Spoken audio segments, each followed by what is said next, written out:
Bang Rudi Yohanes dengan Pak Abi Abdurrahman dengan tema keselamatan. Baik, sebelum dimulai, saya mengucapkan terima kasih kepada Sohibul Bait yang telah memberikan kita kesempatan pada malam hari ini. Saya ucapkan Assalamualaikum warahmatullahi taala wabarakatuh.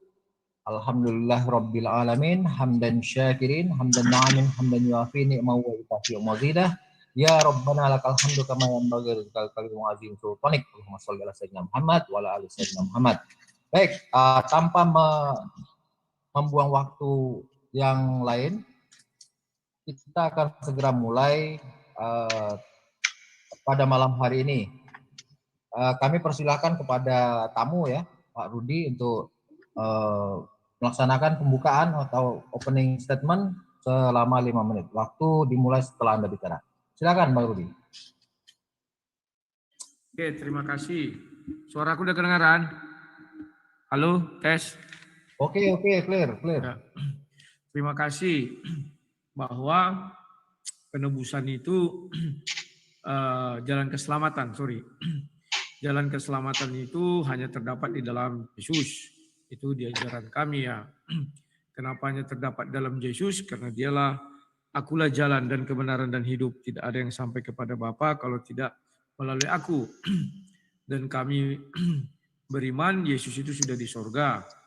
Dia membuktikan dirinya turun dalam kerajaan maut, bangkit pada hari yang ketiga, dan naik ke sorga. Jadi kami kenapa percaya dengan adanya keselamatan dalam Yesus? Karena Yesus sudah membuktikan, tidak menjanjikan ya. Kalau menjanjikan itu belum terbukti ya. Yesus tidak mati dimakan cacing, jadi minyak bumi, tidak ya, tetapi sudah bangkit dan naik ke sorga. Kemudian bukti yang berikutnya, Yesus menjamin atau membuktikan sebuah jalan keselamatan terhadap orang yang disalib di sebelah Yesus. Maka hari ini engkau dan aku bersama-sama dalam kerajaan sorga ya. Bahwa dia sudah masuk ke dalam kerajaan sorga, artinya jalan keselamatan itu sudah ada. Ya, terlepas kalian percaya atau tidak, itulah yang kami imani. Jadi bahwa jalan keselamatan itu di dalam Kristen itu nyata, bukan semu ya, bukan semu. Kalau janji keselamatan, janji tanpa bukti itu satu hal yang mustahak ya. Kalau zaman dahulu setelah Adam dan Hawa jatuh ke dalam dosa, maka di ajaran kami itu manusia tidak ada jalan menuju surga, nggak ada ya. Tetapi setelah Yesus datang, barulah ada jalan menuju surga melewat kematian. Kalau dulu Henok dan Elia tidak mengalami kematian ya. Jadi jalan keselamatan itu lewat kematian hanya ada di dalam Yesus. Ya itu yang bisa saya sampaikan. Terima kasih. Silakan. Terima kasih, Pak Rudi. Kami persilakan kepada Pak Abi Abdurrahman. Recording stopped. Silakan. Makasih. Sebelum dimulai untuk para debater, saya mohon untuk raise hand naik namanya. Biar enak nanti kalau ini. Silakan Pak Abi. Bismillahirrahmanirrahim. Nahmaduhu wa nasta'inuhu wa nastaghfiruhu wa na'udzu billahi min syururi anfusina wa min sayyiati a'malina. May yahdihillahu fala mudhillalah. Pertama, setelah tadi kita dengar paparan dari Mr. Rudi, sekarang saya coba merangkai dari yang mana kita sudah pelajari dalam Islam, apa itu sebenarnya dengan keselamatan, maka kita perlu melihat sangat banyak sekali dalam Al-Quran memberikan penegasan terhadap bagaimana seseorang mendapatkan keselamatan adalah dimulai dari kata Islam itu sendiri, bahwa dalam paparan apa dan bagaimana orang berislam, artinya maka Islam sebagai ad-din atau agama atau tuntunan atau bagian untuk mendapatkan jalan keselamatan.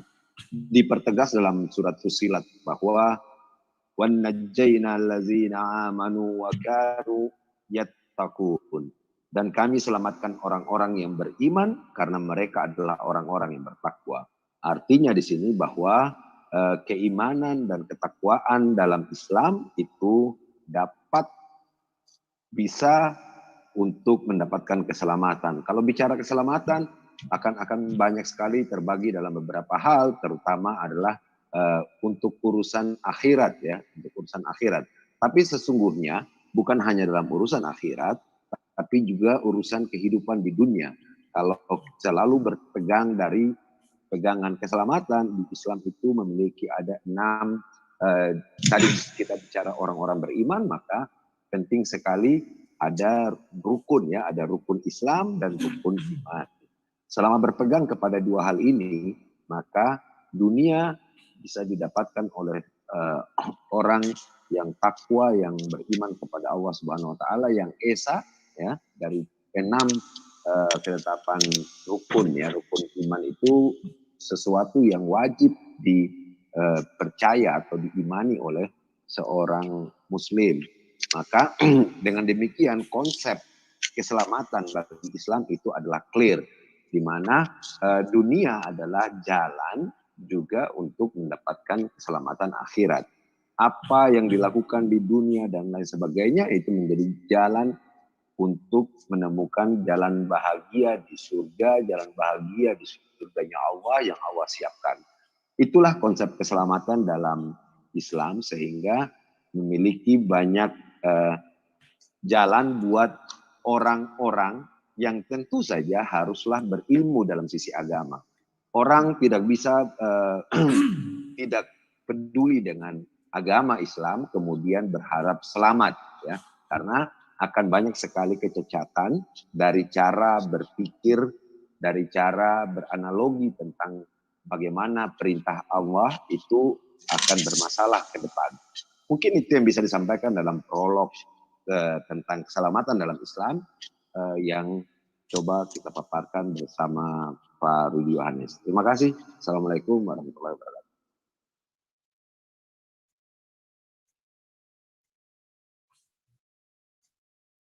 Nur, halo. Ya, Admin. halo. Min. Halo Bang Jul. Bobo admin. Mana nih kok moderator Bang Jul? Bang Jul berhitung waktu jadi. Pipis dia pipis. Halo Bang Jul, monitor. Pipis ya Min. Waduh, kemana nih moderator? Oke, dilanjut. Yang tadi nih, waktunya nih berapa menit nih? 25. Ya, saya setting dulu. Ya, sistemnya bagaimana nih? Saya bertanya terus, dia menjawab atau bertanya jawab gitu. Kalau ada kalimat silakan baru dilanjut atau gimana? Kan 2 sesi. Kenapa? Terserah. Kan ada 2 sesi. Apa sesi pertama aku bertanya terus atau kita 2 arah gitu ya. Sampai dikatakan silakan. Baru ganti ya. Ya. Ya. Mana nih moderatornya nih Bang Radit? Oke. Udah itu. Udah. Oke deh, silakan.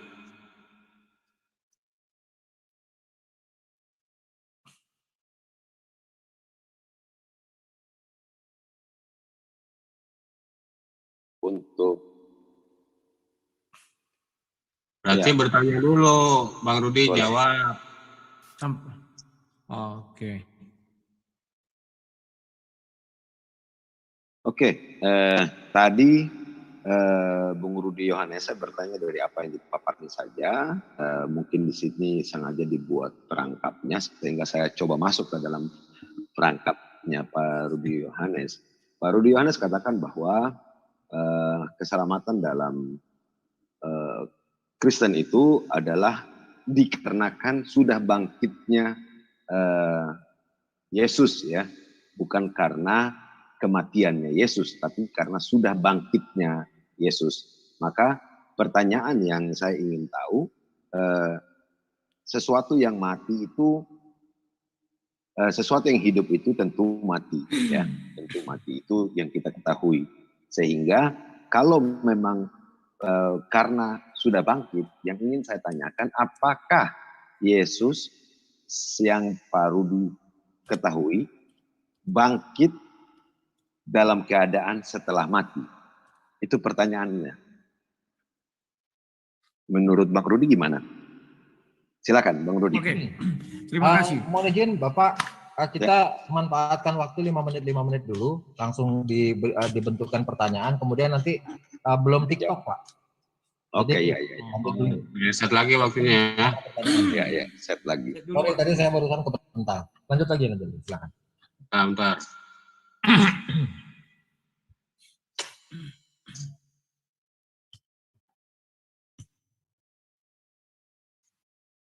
Oke, silakan Pak. Ya, 2 kali 5 menit ya, kita yang sisa yang sekarang 2 kali 5 menit. Oke. Ya, silakan Pak. Oke, saya ulangi aja ya. Ya, ulangi, silakan. Mulai dari paparannya Pak Rudi tadi, bahwa selamat dalam Sudah hidup dulu.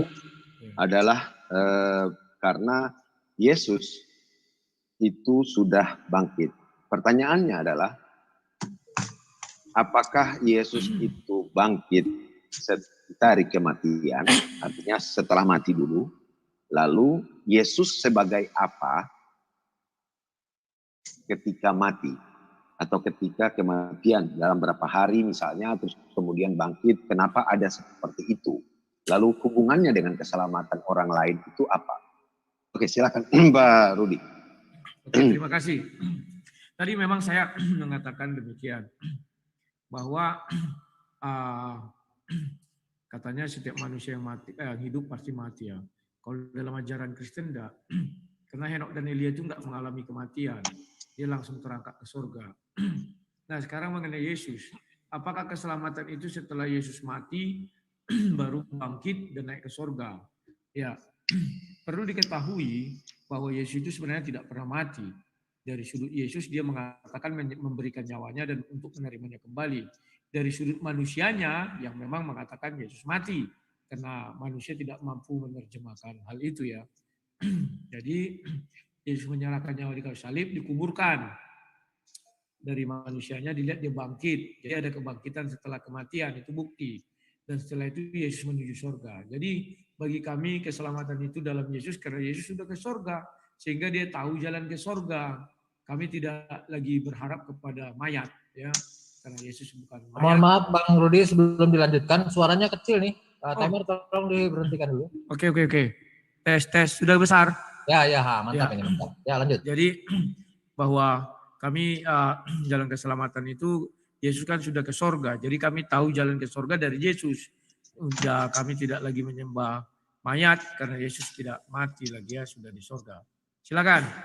Ya, pertanyaan selanjutnya, apakah ketika kalau tadi dari paparannya adalah bahwa Yesus sebagai pertanyaan yang saya lontarkan itu, apakah ketika yang hubungannya dengan keselamatan itu apa?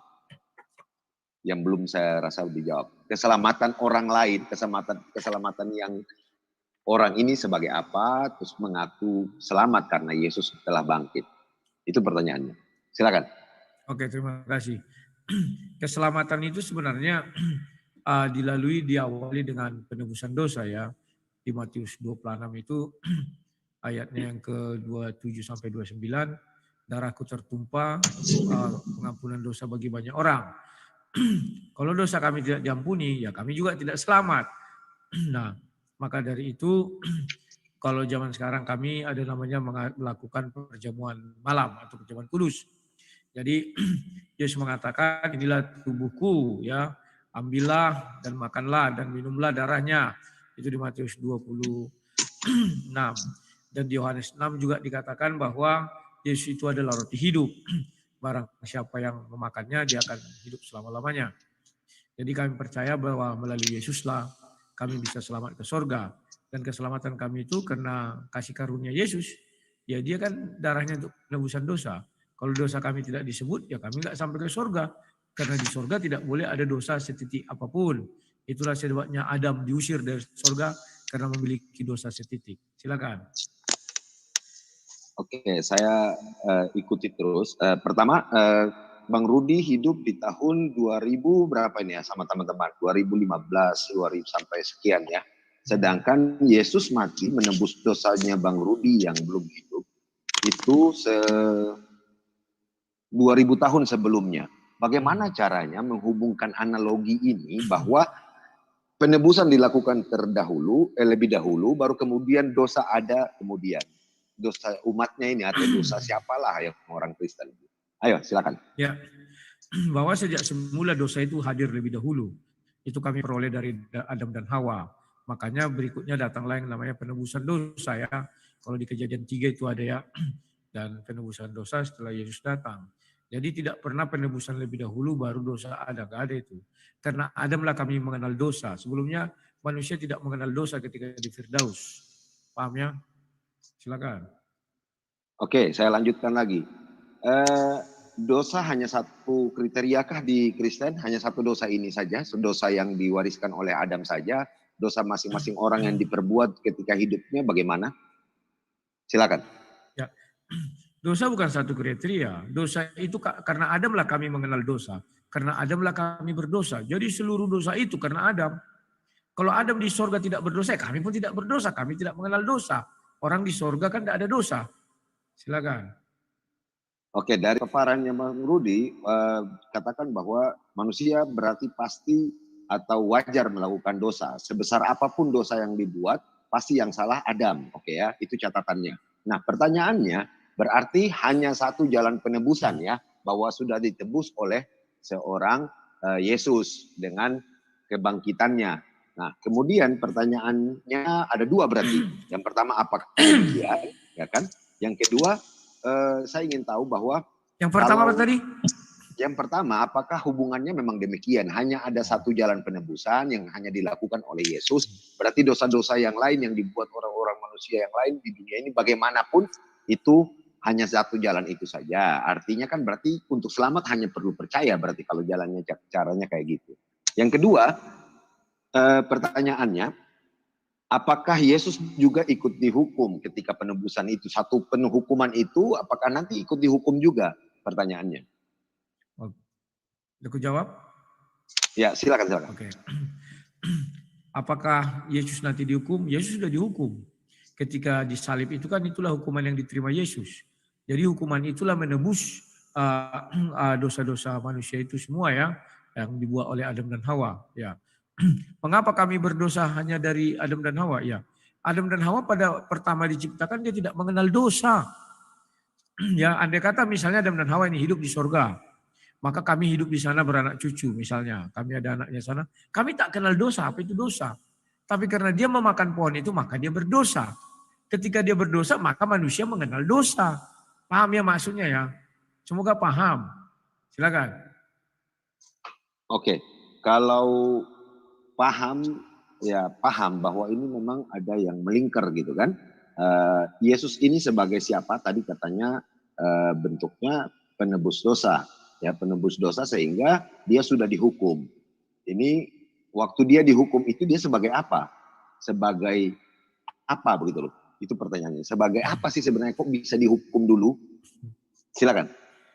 Ya, Yesus sebagai juru selamat. Ketika di Lukas disebutkan itu, di Matius juga disebutkannya bahwa ya dia juru selamat telah lahir. Lukas 1 itu ya, ayat 47 kalau nggak salah saya, sekitar segitulah. Jadi juru selamat itu memang begitu ya, saya 43 ayat 11 itu ya, bahwa dia akulah Tuhan, tidak ada juru selamat lain selain aku. Jadi Yesus juru selamat, silakan. Oke, pertanyaan berikut, apakah Alkitab itu penting? Atau apa itu Bible? Penting? Apakah penting? Silakan. Ya, Alkitab itu sangat penting karena kami dari situlah mengenal karya keselamatan dari Tuhan. Silakan. Hanya untuk mengenal karya keselamatannya Tuhan ya, dia bukan sebagai pedoman hidup dan lain sebagainya. Karena kalau dia menjadi pedoman hidup, pertanyaan kemudian muncul, ngapain lagi pedoman hidup? Toh dosa segala macamnya sudah ditebus oleh Yesus. Cuman untuk kenali kan berarti dia tidak akan pernah menjadi pegangan. Berbedanya dengan Islam itu. Oke, silakan. Ya. Siapa bilang tidak bisa pegangan? Karena aku bilang dari situ kami mengenal keselamatan. Keselamatan itu bukan dari zaman Yesus, dimulai dari zaman si Adam lah. Bahwa Adam diciptakan jatuh ke dalam dosa. Setelah dia jatuh ke dalam dosa, diusir dan mulailah dia menerima hukuman. Hukuman kematian dan segala macamnya. Dan kemudian datanglah Yesus, firman menjadi manusia.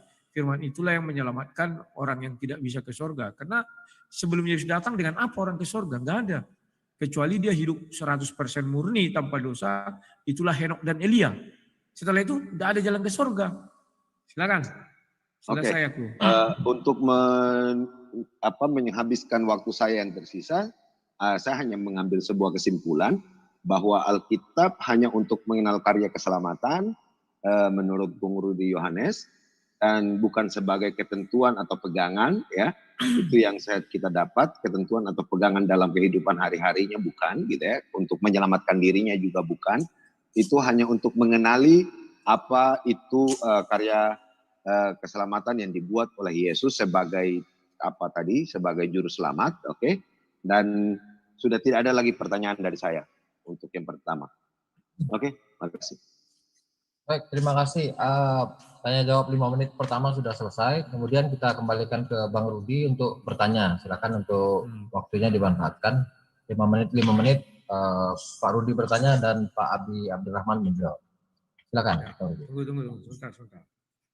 Oke, terima kasih. Nah, sekarang jalan keselamatan di Islam itu melalui Allah, melalui Al-Quran, atau melalui Nabi Muhammad? Coba jelaskan kepada kami. Semua tentu melalui Allah.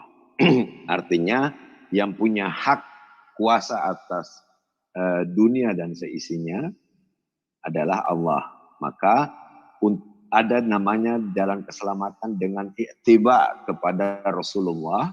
Artinya adalah sebagai orang Islam, ati'ullah dan wa'ati'ur Rasul. Ikuti Allah dan ikuti contoh daripada Rasulullah. Sehingga clear apa yang kita perbuat jika bertentangan dengan apa yang Rasulullah perintahkan. Bertentangan ya, bukan tidak melakukan apa yang Rasulullah lakukan, tapi bertentangan. Kalau bertentangan, maka itu ada buah-buah dosa. Sehingga dosa itu dalam catatan yang kemudian menjadi pertimbangan. Maka setiap orang menanggung sendiri dosanya. Oke. Apakah Muhammad sudah selamat? Apakah Nabi Muhammad sudah selamat? Oh, banyak dalam banyak ayat bahwa orang yang paling mulia dan dimuliakan sendiri oleh Allah adalah Rasulullah Sallallahu Alaihi Wasallam. Dalam banyak ayat ya, dalam banyak ayat dikatakan bahwa bahkan ini adalah kunci atau aulia dari pemimpin dari para kumpulan nabi-nabi yang ada, yang pernah Allah turunkan di muka bumi. Maka secara paripurna Rasulullah tentu adalah yang selamat, begitu. Tidak perlu kemudian Rasulullah dikatakan sebagai penanggung dosa, dan Rasulullah dengan jalan hidupnya dia adalah juru selamat. Oke. Silakan. Yang saya tanya, apakah Nabi Muhammad sudah selamat? Rasulullah adalah yang paling selamat di antara umat manusia yang ada di dunia. Ya. Menurut paparan Islam dan menurut ayat Al-Quran. Silakan. Ya. Berarti Nabi Muhammad sekarang sudah di sorga? Rasulullah hari ini bukan di sorga seperti paparan yang kita bicarakan. Sudah itu belum. Yang namanya sudah itu belum. Tapi yang namanya selamat, Rasulullah hari ini kan sudah meninggal. Ya, itu lazimnya manusia. Dan sorga memang belum ada. Dalam paparan manusia, dalam paparan Islam, sorga yang kita capai nanti adalah Firdaus, seperti hadis Rasulullah, berharaplah masuk dalam Firdaus, itu belum. Kita mulai menemukan perbedaan, silakan. Ya. Jadi sebenarnya selamat ini apa sih? Selamat tadi sudah saya paparkan di sebentar, depan. Selamat ke sorga atau selamat masuk kuburan? Ya, tadi sudah saya paparkan di depan, keselamatan adalah hari akhirat. Hidup di dunia dan hari akhirat. Silakan. Oh, hidup di dunia, bukan ke sorga keselamatan. Kalau gitu ya nggak apa yang mau kutanya. Kalau di dunia kita sekarang hidup di dunia, mati di dunia. Berarti nggak keselamatan dong. Keselamatan itu bukannya ke sorga. Keselamatan di surga. Sudah silakan atau belum? Sudah silakan. Keselamatan adalah pasti di sorga. Ya, keselamatan itu yang tadi saya bilang hari akhirat. Hari akhirat bukan hari ini. Silakan. Oke. Nah, berarti Nabi Muhammad belum selamat dong. Karena belum ke sorga. Gimana sih?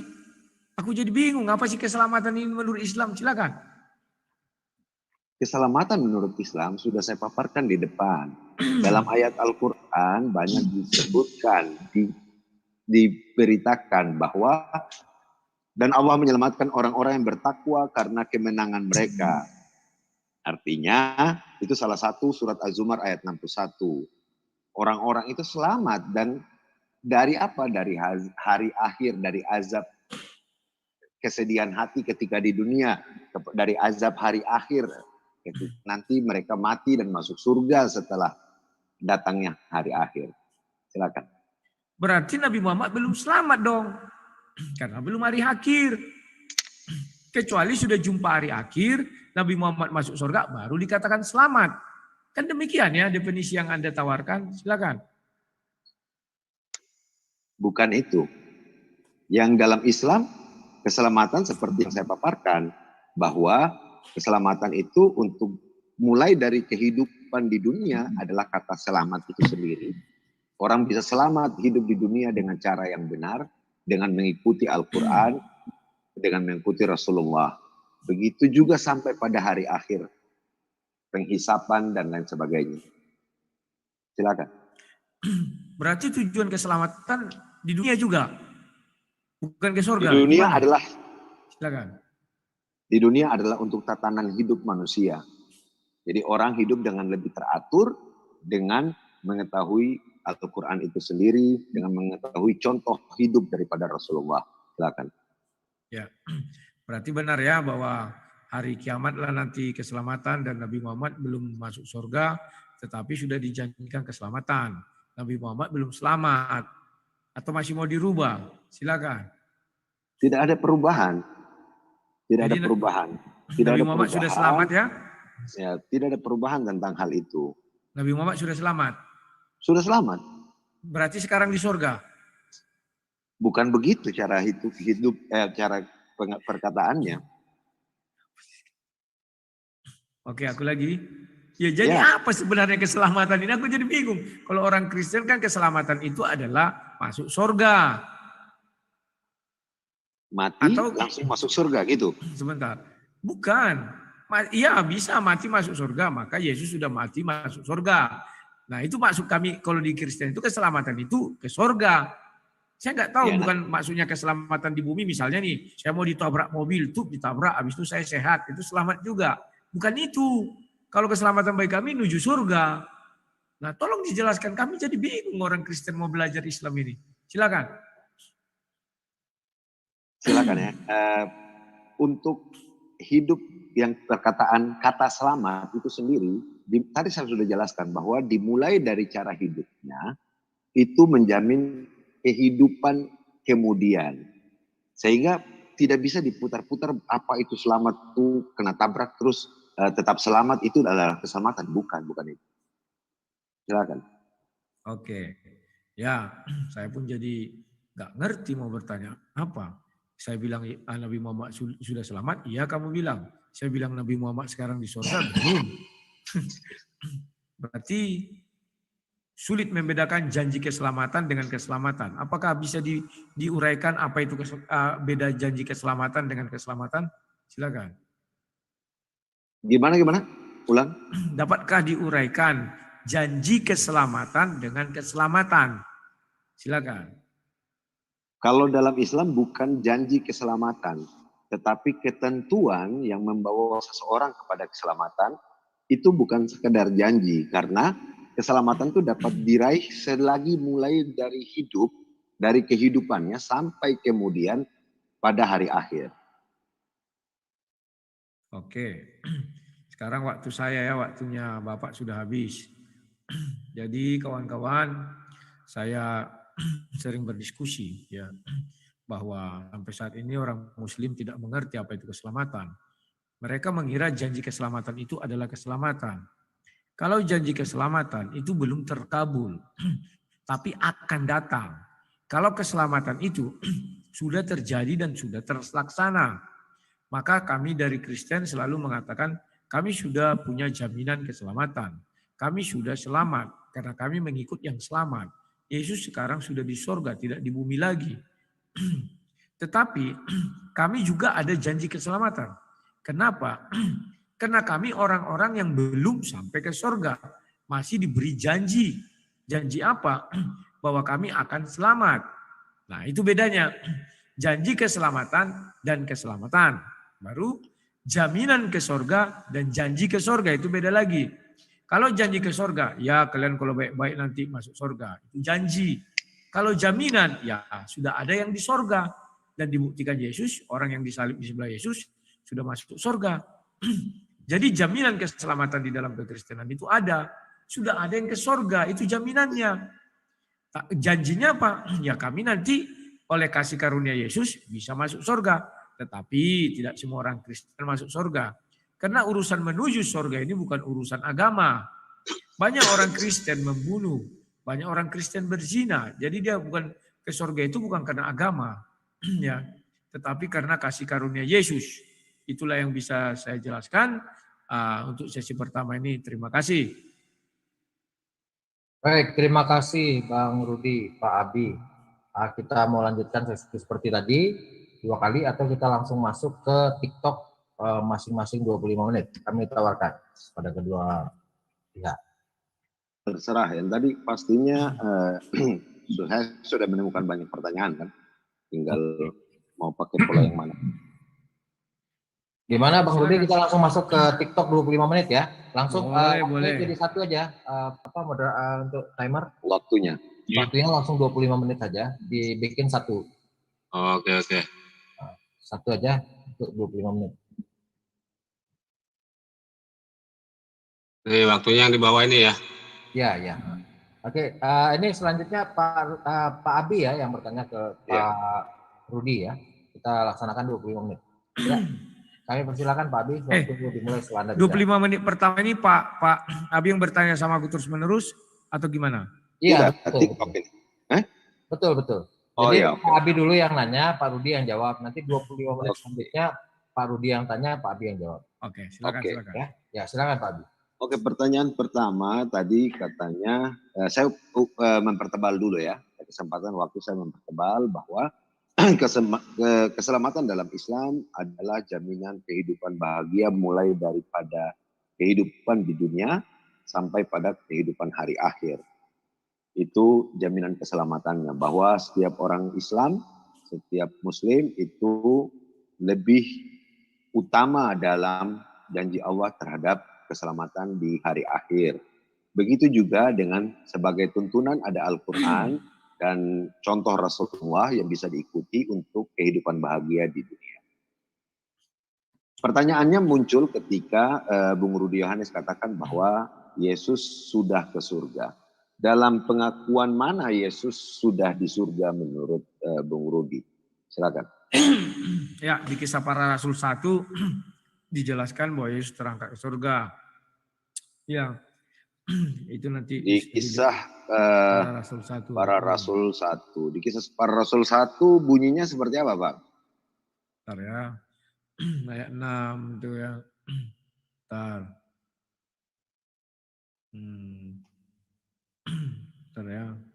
Nah ini, ayat 10. Ketika mereka sedang menatap ke langit, lalu ia naik tiba-tiba, berdirilah 2 orang yang berpakaian putih dekat mereka. Oke. Saya mengambil ini ya, kalimat sorga di sini dari terjemahan Alkitab ya. Karena Alkitab ini tidak ada bukan sebagai apa-apa, hanya untuk mengetahui Yesus sudah bangkit. Itu aja kan ceritanya tadi. Sehingga kita perlu tahu apa sebenarnya kata surga di sini dari kalimat aslinya menurut yang Bung Rudi Yohanes tahu. Yang saya ketahui adalah dikatakan heaven ya kalau dalam bahasa Inggris, dan apa neuron atau apa neo tentang itu yang saya baca artinya adalah langit angkasa, bukan surga. Bagaimana bisa dipertanggungjawabkan bahwa semua umat Kristen hari ini di Indonesia mengetahui bahwa ini surga yang Tuhan janjikan? Silakan. Oke. Memang kalau kita lihat kalimat ke atas itu kan naik ke atas ya. Artinya kalau dalam ajaran kami ya kami rujuk kepada surga. Tetapi kalaupun tidak di situ ya kita merujuk kepada bahwa Yesus duduk di sebelah kanan Allah Bapa yang Maha Kuasa. Maka Bapa itu tahtanya di dalam kerajaan surga. Banyak ayatnya di perjanjian lama itu ya. Jadi bahwa Yesus sudah di surga. Saya langsung tanggapi dengan waktu saya bahwa yang saya baca kalau orang Kristen Yunani itu menganggap Yesus naik ke langit karena bahasanya adalah langit angkasa. Karena bahasa Inggris yang harus dipakai dalam King James itu harusnya paradises juga, paradise. Ya, paradise itu diambil menjadi artinya surga dalam bahasa Inggris. Bagaimana bisa ketika hari ini di sini ditulis surga, sedangkan di Alkitab Arab juga tulisnya fisama, naik ke langit, di langit. Silakan, Bung Rudi. Ya, di Kisah Para Rasul 7 ayat 55 kan dijelaskan bahwa Stefanus melihat Yesus sudah berdiri di sebelah kanan Bapa. Bapa itu kan di sorga, tahtanya di kerajaan sorga. Jadi dia melihat. Stefanus bisa melihat ke atas. Ya, dalam roh dikatakan di situ ya. Jadi dia bukan melihat seperti kita melihat, wah itu ada Bapa sana gitu ya. Karena siapa yang melihat Bapa akan binasa.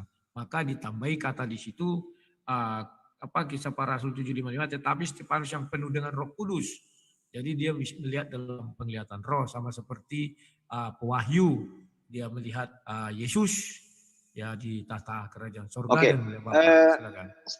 Jaminan penglihatan Stefanus melihat Tuhannya berdua ya, duduk begitu ceritanya. Dengan cerita bagaimana itu untuk bisa sampai Bung Rudi Yohanes yakin dengan cerita itu? Ya, karena ada di sana dikatakan dalam kepenuhan Roh Kudus, dan itu juga diulangi ketika pewahyu Yohanes di Pulau Patmos juga dalam kepenuhan Roh Kudus. Bentar dulu dong, selulah. Lah ini kan waktu saya merasa sudah cukup jawaban Anda. Oke, saya rasa sudah cukup karena saya cuma butuh perbedaan di situ. Siap. Karena tentu kita tidak sama, kalau kita mau disamakan tidak mungkin. Yang kedua pertanyaan nih, saya tinggalkan dulu yang ini, nanti kita akan kembali ke sini ketika ada korelasinya. Yang pertama tadi saya sudah melontarkan pertanyaan di depan bahwa Bung Rudi bilang bahwa Yesus menebus dulu baru kemudian Bung Rudi berbuat dosa. Jadi itu karya penebusan ini saya pengen dianalogikan berdasarkan sesuatu yang bisa dinalar oleh manusia bahwa setiap orang itu berdosa disebabkan oleh Adam. Itu pertanyaan pertama. Yang kedua satu-satu aja. Oh ya, oke, itu jawab dulu. Ya. Saya sudah awal mengatakan berdosa dulu baru ditebus. Kalau tidak ada dosa, apa yang mau ditebus? Ya. Jadi dosa awal itu berasal bukan dari Bung Adam. Rudi yang berdosa. Bung Rudi baru buat dosa tahun 2005. Makanya dengar dulu. Yang pertama membuat kami berdosa adalah Adam.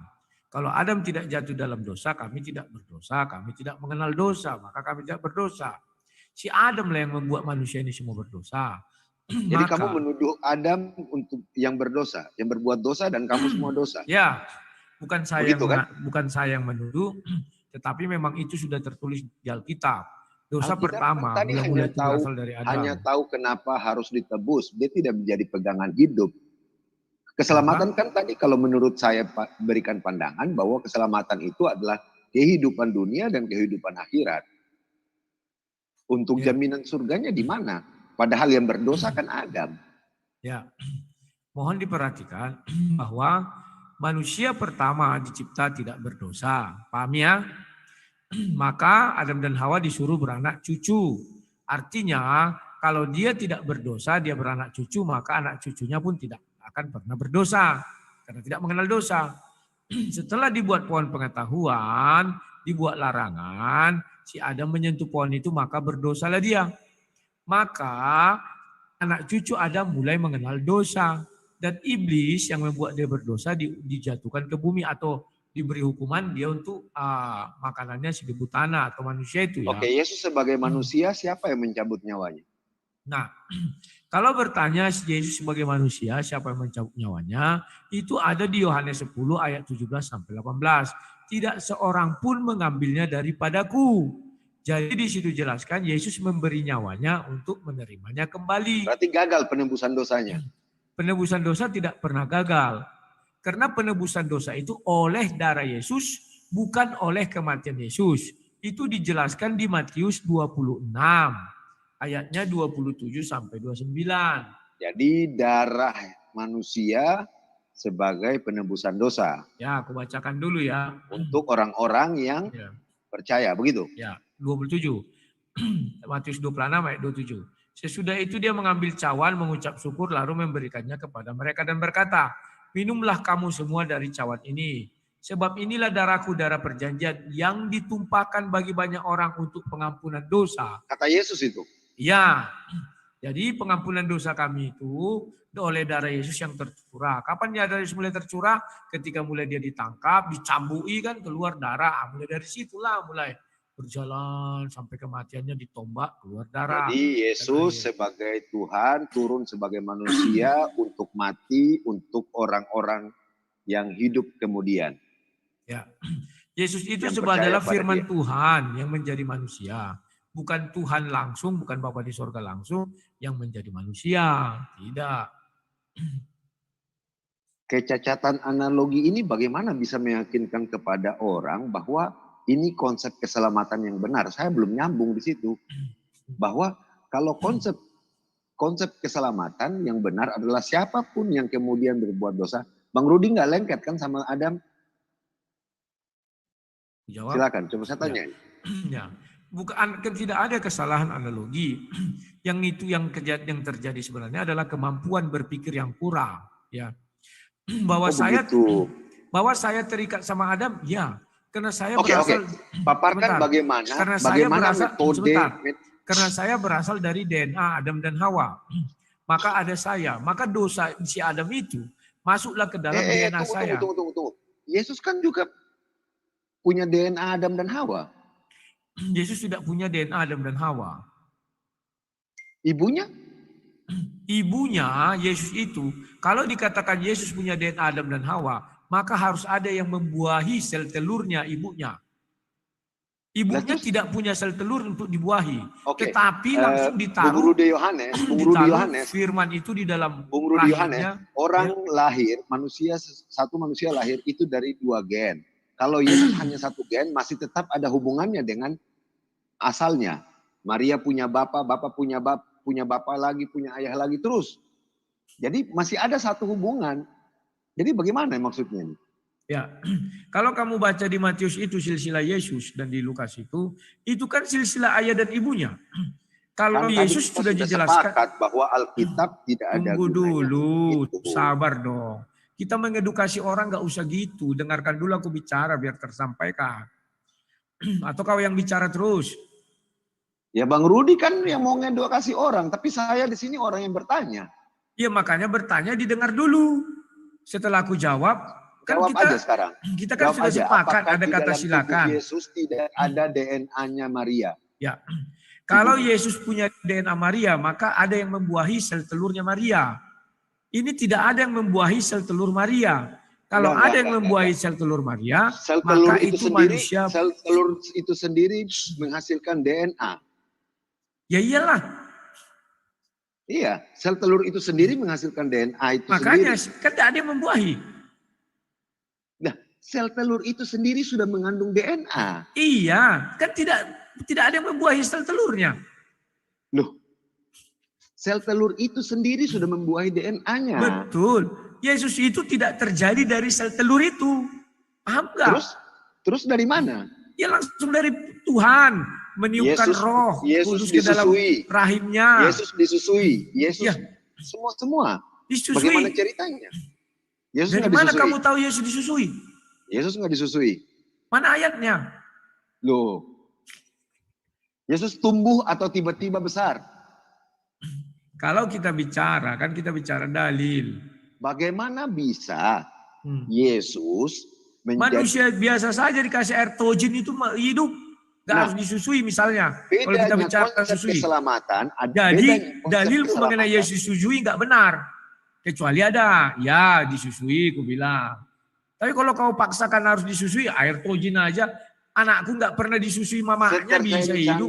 Susu sapi. Seterencana apapun itu Bible tentang hal ini, yang harus mampu untuk meyakinkan bahwa Yesus memang mati karena nubuat dan lain sebagainya sebagai penebus dosa, tapi tidak mampu menyatakan bahwa itu sebagai jalan keselamatan kalau bukan mengikuti Yesus itu sendiri.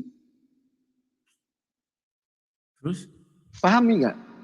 Loh, kenapa aku nggak paham? Yesus sudah mengatakan akulah jalan dan kebenaran dan hidup. Tidak ada yang sampai kepada Bapa kalau tidak melalui jalan aku. itu untuk diikuti. Nih, Yesus bilang Tuhannya, ya, Yesus bilang Tuhannya adalah Bapa, oke? Tapi umatnya menuhankan Yesus dan berharap Yesus mati sebagai jalan keselamatan. Bagaimana ceritanya analogi ini bisa mampu masuk ke dalam wilayah pikirannya orang Kristen? Itu yang saya tanya. Mana pernah Yesus orang Kristen berharapkan Yesus mati? Tidak ada itu. Jangan dikarang-karang. Kalau Yesus nggak mati dalam kematian Yesus di kayu salib itu sudah digariskan, dibuatkan Bapa di sorga. Bukan keinginan orang Kristen. Orang Kristen itu ada jauh setelah Yesus naik ke sorga. Jangan dikarang-karang lah. Kok jangan dikarang-karang? Saya ini nanya, bagaimana Yesus ini menjadi manusia yang tidak punya DNA? Itu pertama satu, tapi di situ dikatakan Yesus anak manusia. Ya. Ini kan, Bung Rudi ini kan juga tahu normalisasinya ilmu. Ini harus masuk. Ini pertanyaan Kenapa saya. Yesus dikatakan anak manusia? Karena terlahir dari Maria.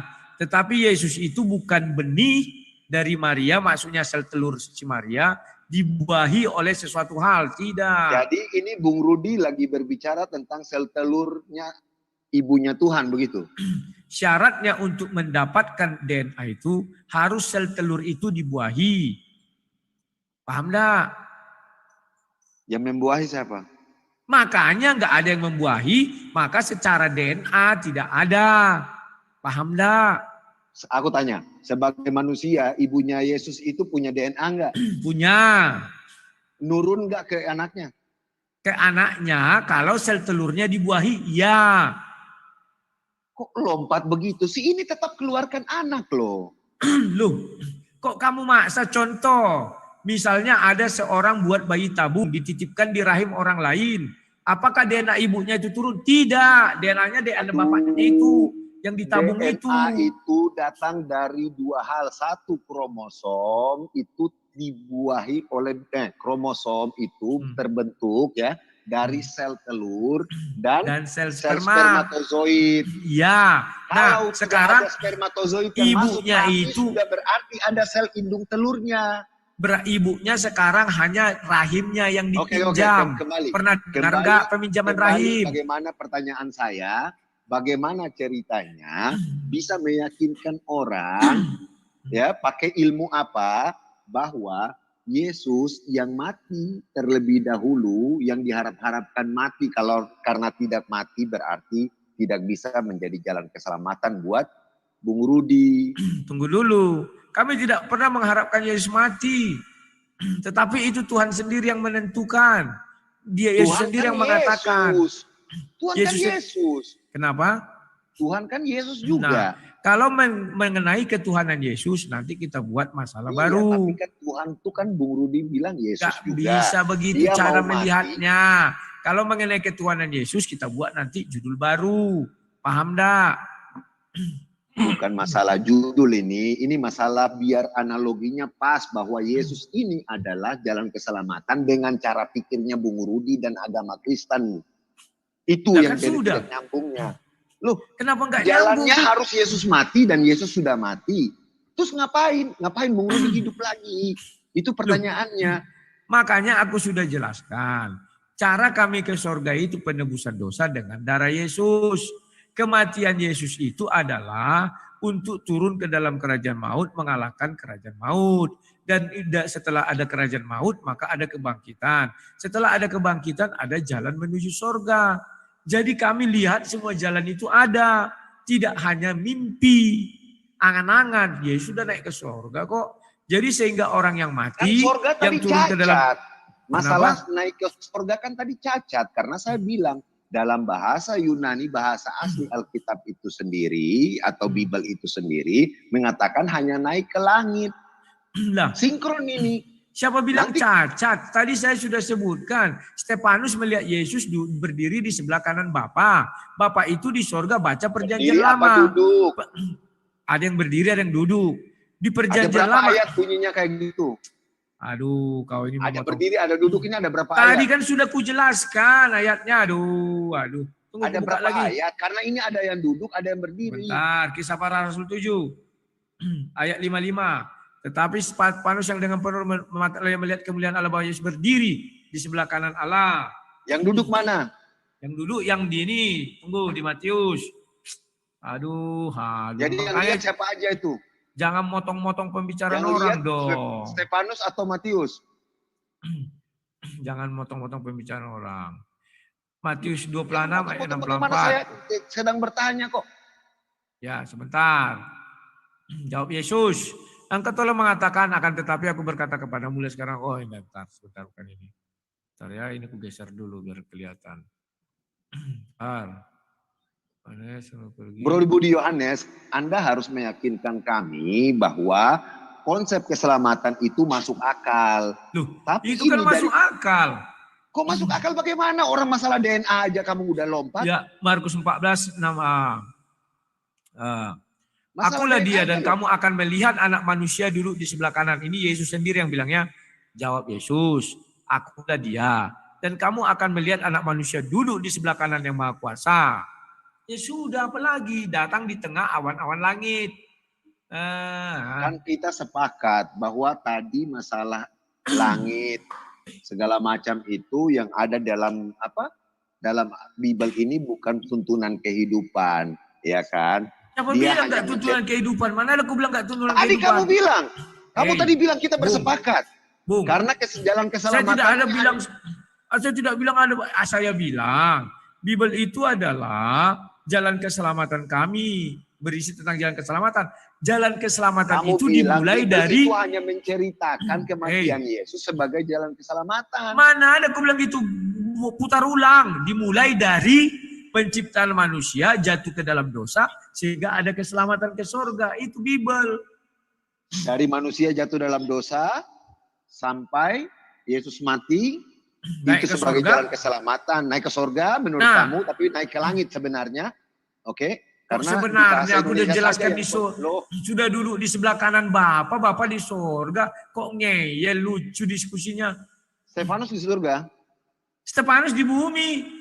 Yesus sendiri mengatakan, sudah kubuka Markus tadi. Kamu akan melihat aku duduk di sebelah kanan Bapa. Aduh. Kamu akan. Bentar. Kamu akan. Akulah dia. Kamu akan melihat. Dan Stefanus sudah melihat.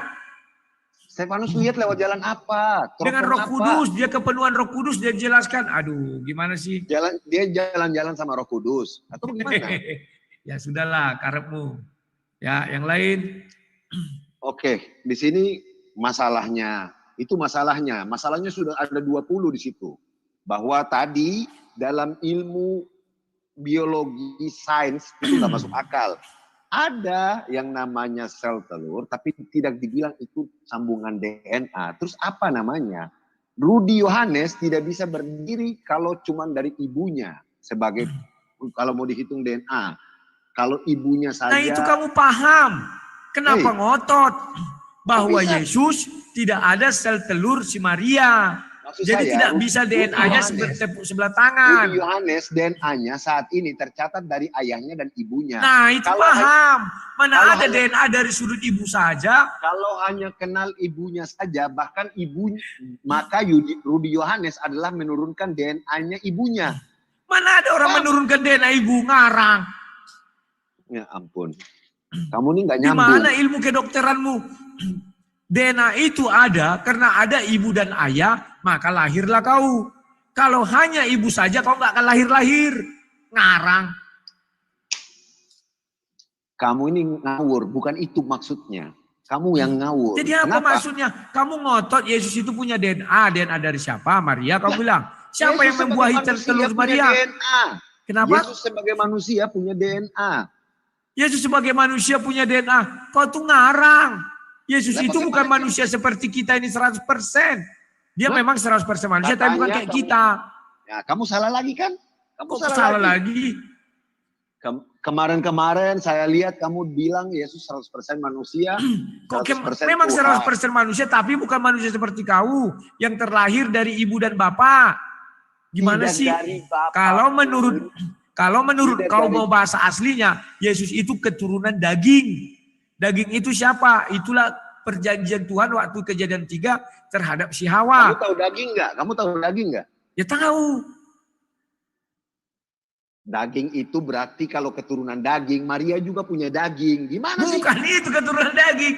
Bahwa si Hawa itu terlahir dari dagingnya si Adam. Dia tidak dilahirkan dari persetubuhan.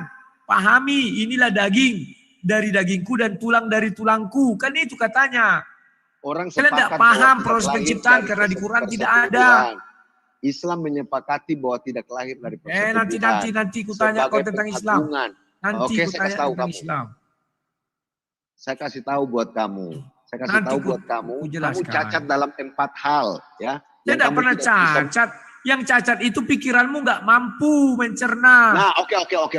Saya mau tahu. Terakhir nih, bagaimana caranya kamu suruh saya biar mampu berpikir pakai nalar yang Tuhan kasih ke saya?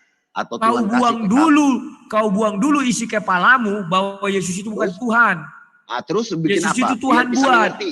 Terus bikin apa biar bisa mengerti? Kau buat di kepalamu Yesus itu Tuhan. Sesudah itu kau buat di kepalamu bahwa tidak ada yang mustahil bagi Tuhan. Oke, Selesai. Clear ya? Clear. Ya. Jawaban kamu bahwa untuk mengetahui harus imani dulu. Oke? Itu namanya jalan pintas, standing. Kalau motor di sini langsung standing ke sana. Mendaratnya nanti di sana. Karena Tuhan kasih akal pikiran untuk pikirkan ketentuan-ketentuan yang tadi ada Iya di memang sana. benar dengan Kata iman. kuncinya Kita tidak bahwa bertemu Alkitab Tuhan yang lagi. kamu tadi sepakati Kita tidak bahwa bertemu hanya- Yesus lagi.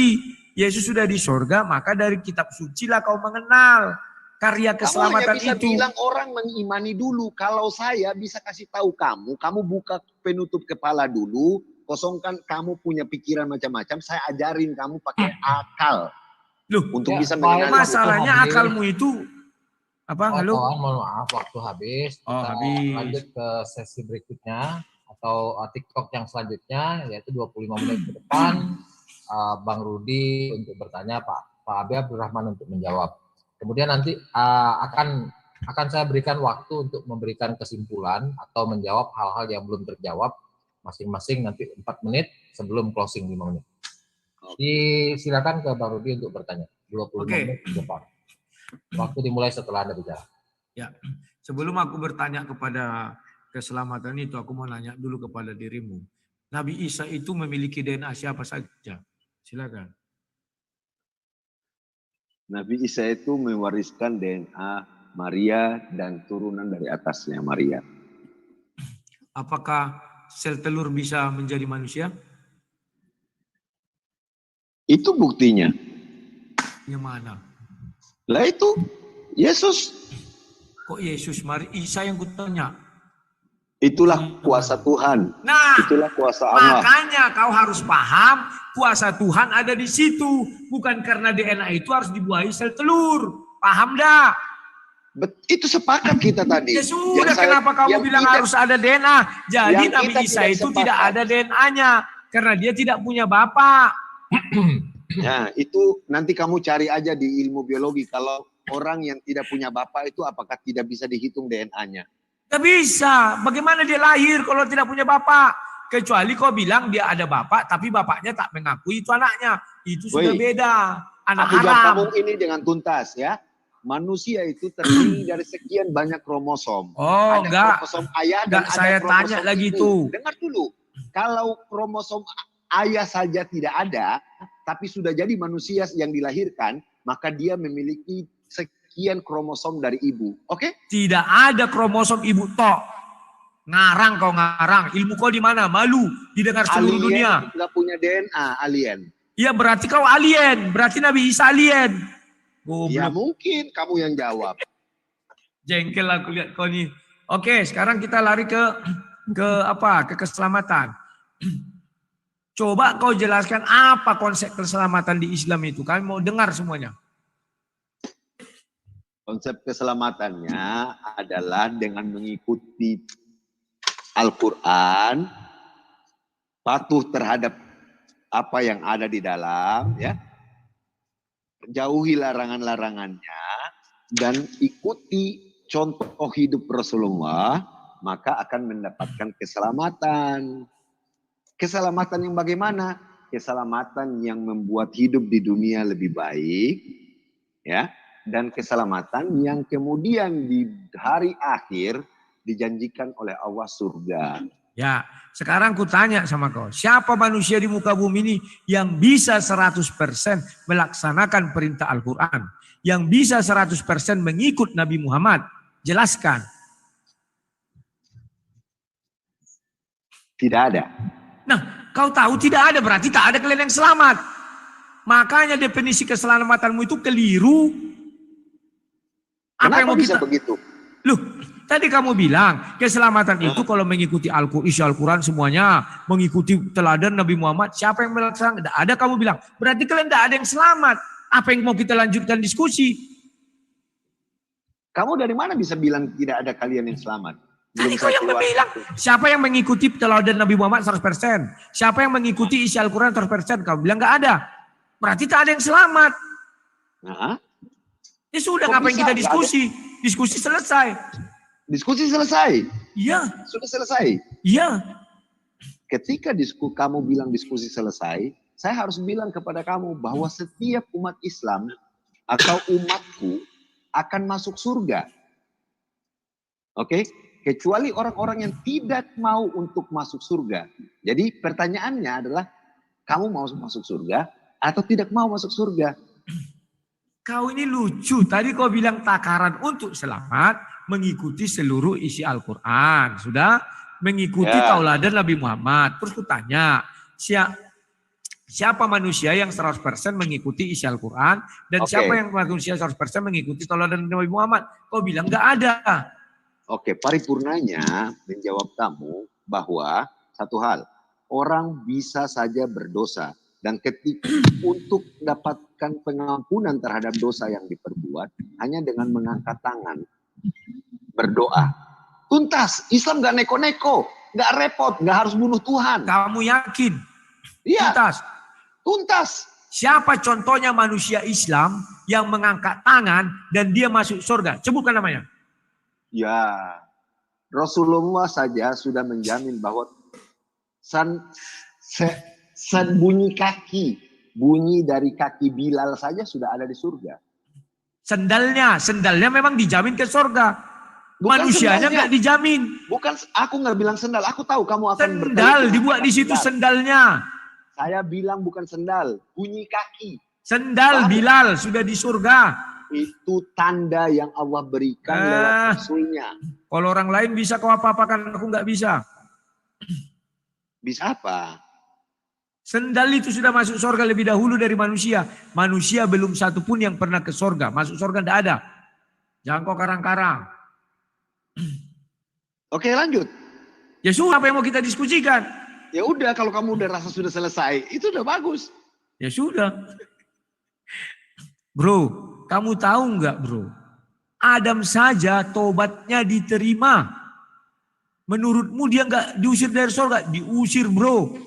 malah dihukum dia mati, padahal tobatnya sudah diterima. Takutku kalian nanti, kalian bilang dengan bertobat, Tuhan Maha Kuasa, dosa kami diampuni. Adam contoh barang.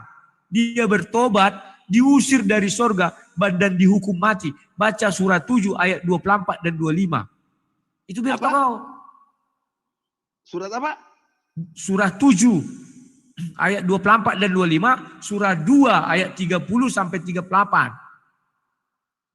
Biar tahu kau bro. Jangan kau bilang kami bertobat masuk ke surga. Ditendang kau dari surga. Nama kau tidak tertulis di Quran. Nama Adam tertulis di Quran. Dia tobatnya diterima dan diusir dari surga. Jangan kau bilang, loh karena dia mau menjadi khalifah di dunia. Memang harus berdosa dulu baru jadi khalifah. Enggak. Kalau Tuhan mau jadikan dia khalifah di bumi pun langsung diciptakan bisa. Tidak ada hukuman mati bagi khalifah. Baca itu surah 2 itu. Ayat 30 sampai 38. Dia hanya mau ceramah. Saya enggak ceramah. Buka ayatnya. Share screen. Sekarang aku buka surah 7. Nah, Buka. Makanya bro. Surah 7 ayat 24. Share screen bisa ya? Aku share Bisa. screen. Silakan. Iya. Ini surah 7. Nah, surah 7 Al-A'raf itu ayat 24. Allah berfirman, turunlah kamu akan saling bermusuhan satu sama lain. Bumi adalah tempat kediaman dan kesenanganmu sampai waktu yang telah ditentukan. Ingat ya, tobatnya sudah diterima, diusir dia ya, disuruh turun ke bumi. Sudah, ayat 25. Setelah dia di bumi apa? Diberi hukuman. Hukumannya apa? Mati. Allah berfirman, di sana kamu hidup, di sana kamu mati. Dan di sana pula kamu akan dibangkitkan. Sekarang kita buka surah 2. Ya, kita masuk langsung ke ayat yang ke-36. 36-37 ya. Maka ketika melahirkan dia berkata, ya Tuhan kau melahirkan anak perempuan. Oh tunggu, salah. Ini surah berapa ini? Surah 3 pula, surah 2, sorry. Ayatnya ke-36. Sebentar. Lalu setan memperdaya keduanya dari sorga sehingga keduanya dikeluarkan segala kenikmatan ketika keduanya di sana di sorga. Dan kami berfirman, turunlah kamu sebagian kamu menjadi musuh bagian yang lain. Dan bagi kamu ada tempat tinggal dan kesenangan di bumi sampai waktu yang ditentukan. Sekarang masuk ke ayat 37. Ayat 37, kemudian Adam menerima beberapa kalimat dari tuannya lalu dia pun menerima tobat. Ingat, Adam ditobat loh, tobatnya diterima. Sungguh Allah Maha penerima tobat. Sudah penerima tobat Allah ini. Apalagi diterima tobatnya. Namanya tercatat di Quran. Tapi apa yang terjadi? Ayat 38. Kemudian berfirman, turunlah kamu semua dari surga. Diusir lagi dari surga. Kenapa? Karena di surga tidak boleh dosa setitik apapun. Karena di surga tidak boleh ada bekas dosa. Maka dengan apa kalian mau ke surga? Bekas dosa tidak boleh ada. Pahami bro. Apa Oke? Sudah, apa yang mau disampaikan? Cuma Sudah, itu. dengan apa kau mau ke surga? Kau bilang tadi angkat tangan. Kamu bikin pertanyaan kalau memang mau bertanya. Ya Saya aku tak sudah bertanya jawab lagi. bahwa jalan keselamatan dalam Islam cuman 2. Cuman ada 3. Ya. Pertama, ikuti semua tuntunan yang ada di Al-Quran. Rasulullah itu sendiri sebagai contoh ya. Dan perbanyak di dalam kehidupanmu 2 hal ini. Udah. Dan kutanya kau, siapa yang melaksanakan itu 100%? Jawabmu tak ada. Ya berarti kalian tak ada yang ke surga. Tidak ada orang bisa sesempurna Rasulullah. Tidak ada. Ya makanya kalian gak ke surga. Kenapa? Loh, tak ada yang seperti itu. Mau kita hitung-hitungan? Ya silakan Kita hitung-hitungan. bikin hitungan supaya kamu bisa mengerti. Silakan. So, dosa itu ketika kamu perbuat, berjalan, kamu bisa juga pada saat itu memohon ampun. Bisa nggak? Tadi kan saya bilang, tidak ribet. Adam dosanya diampuni, tercatat namanya di Adam Al-Quran. menanggung dosanya Diusir sendiri. dari surga. Kamu mau saya tunjukin bahwa dalam Islam Adam sudah diampuni dosa. Sudah kutunjukkan ayatnya tadi. Surah Tidak 2. harus, ya, Surah 2 ayat 37. tidak Tobatnya tunggu Diterima. Yesus. Tidak tunggu Yesus, oke? Adam kan diusir dari surga bro. Diusir. Tidak tunggu Yesus. Diusir dari sorga. Jadi dengan apa Adam kembali ke sorga? Jawab dulu itu. Apa? Kamu nggak bertanya?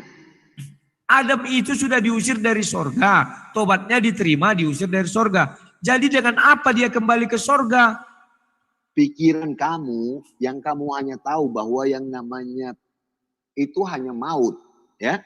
Yang namanya susah, yang namanya itu hanya mati. Padahal mati itu ketetapan Allah yang pasti terjadi. Bukan masalah menghukum dengan kematian, bukan. Kenapa kau bilang itu ketetapan pasti terjadi? Karena Adam sudah jatuh ke dalam dosa. Dia diusir dan dikatakan di bumi kamu hidup, di bumi kamu mati. Maka ketetapannya mati. Pahami karena dosa itu. Pahami Karena karena dosa. Kamu nggak nyambung. Kok nggak nyambung? Ayatnya sudah kubuka. Rudi Yohanes itu berdebat bertahun-tahun, tapi tidak nyambung. Tidak nyambung Kenapa? dengan apa yang konsep yang dia punya sendiri. Oke? Aku bertanya tentang Islam, bukan tentang kami. Di Islam surah karena 7. Islam menjawab semua yang kamu sampaikan. Kamu bilang Mana yang dengan kamu Yesus jawab? mati. Gak ada yang kamu jawab. Kamu bilang angkat dengan Yesus tangan. mati itu adalah penghapusan dosa waris yang Kita diberikan tidak oleh bicara Adam. tentang Tapi Yesus Islam sekarang. mengatakan Adam dimaafkan jauh sebelum datangnya Yesus. Adam dimaafkan terus ke sorga. Diusir bro, diusir. Ayatnya sudah kuberikan. Adam ketika sudah turun ke bumi sebelum Yesus datang sudah dimaafkan oleh Tuhan. Salah catat kamu ini. bro. Ketika di sorga dia dimaafkan. Makanya kalian jangan keliru membaca Quran. Baca ayat 36, 37 tobatnya diampuni. Baru disuruh dia keluar lagi dari sorga. Jadi di sorga tobatnya diampuni. Bukan di bumi. Di Sebelum sorga. Adam bertemu di bumi dengan Hawa dalam Islam, Adam sudah dimaafkan dosanya. Dengan malaikat Jibril datang dan mengajarkan kepadanya tentang bagaimana caranya hidup, bertahan hidup. Makanan Bro, pertama yang kamu Adam baca makan, Quran itu jangan kau cerita dongeng. Di Al-Quran dikatakan tobatnya diterima ketika di sorga. Setelah itu disuruh dia keluar dari sorga. Baca surah 2, 37, 38 biar kau paham. Dan surah tobatnya 7 ayat di 25 surga. diberi hukuman dia mati. Gimana Oke. sih? Disuruh turun ke bumi kan? Habis. Disuruh turun di bumi kan? Ketika sudah dimaafkan disuruh turun ke bumi kan? Iya. Ya. Artinya diusir dari sorga. Turunlah kamu katanya.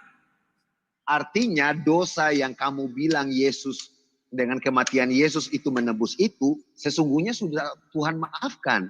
Paham nggak? Dimaafkan tapi dia diusir dari sorga dan diberi hukuman. Artinya belum bisa dia masuk sorga. Diberi hukuman apa? Hukuman mati. Baca surah 725 itu bro. Hukuman mati di mana? Adam habis makan nggak mati. Loh, di bumi kamu mati. Kalimat mati belum ada ketika penciptaan Adam dan Hawa. Setelah dia diusir dari sorga baru ada mati. Baca surah 7 ayat 25. Kamu malas membaca makanya. Diusir dari surga kan dia turun ke bumi. Baca dulu surah 7 ayat 25. Dan masih hidup sekian ratus tahun. Dari mana kamu tahu? Baca dulu surah 7 ayat 25 biar paham. Kamu baca. Kamu share screen.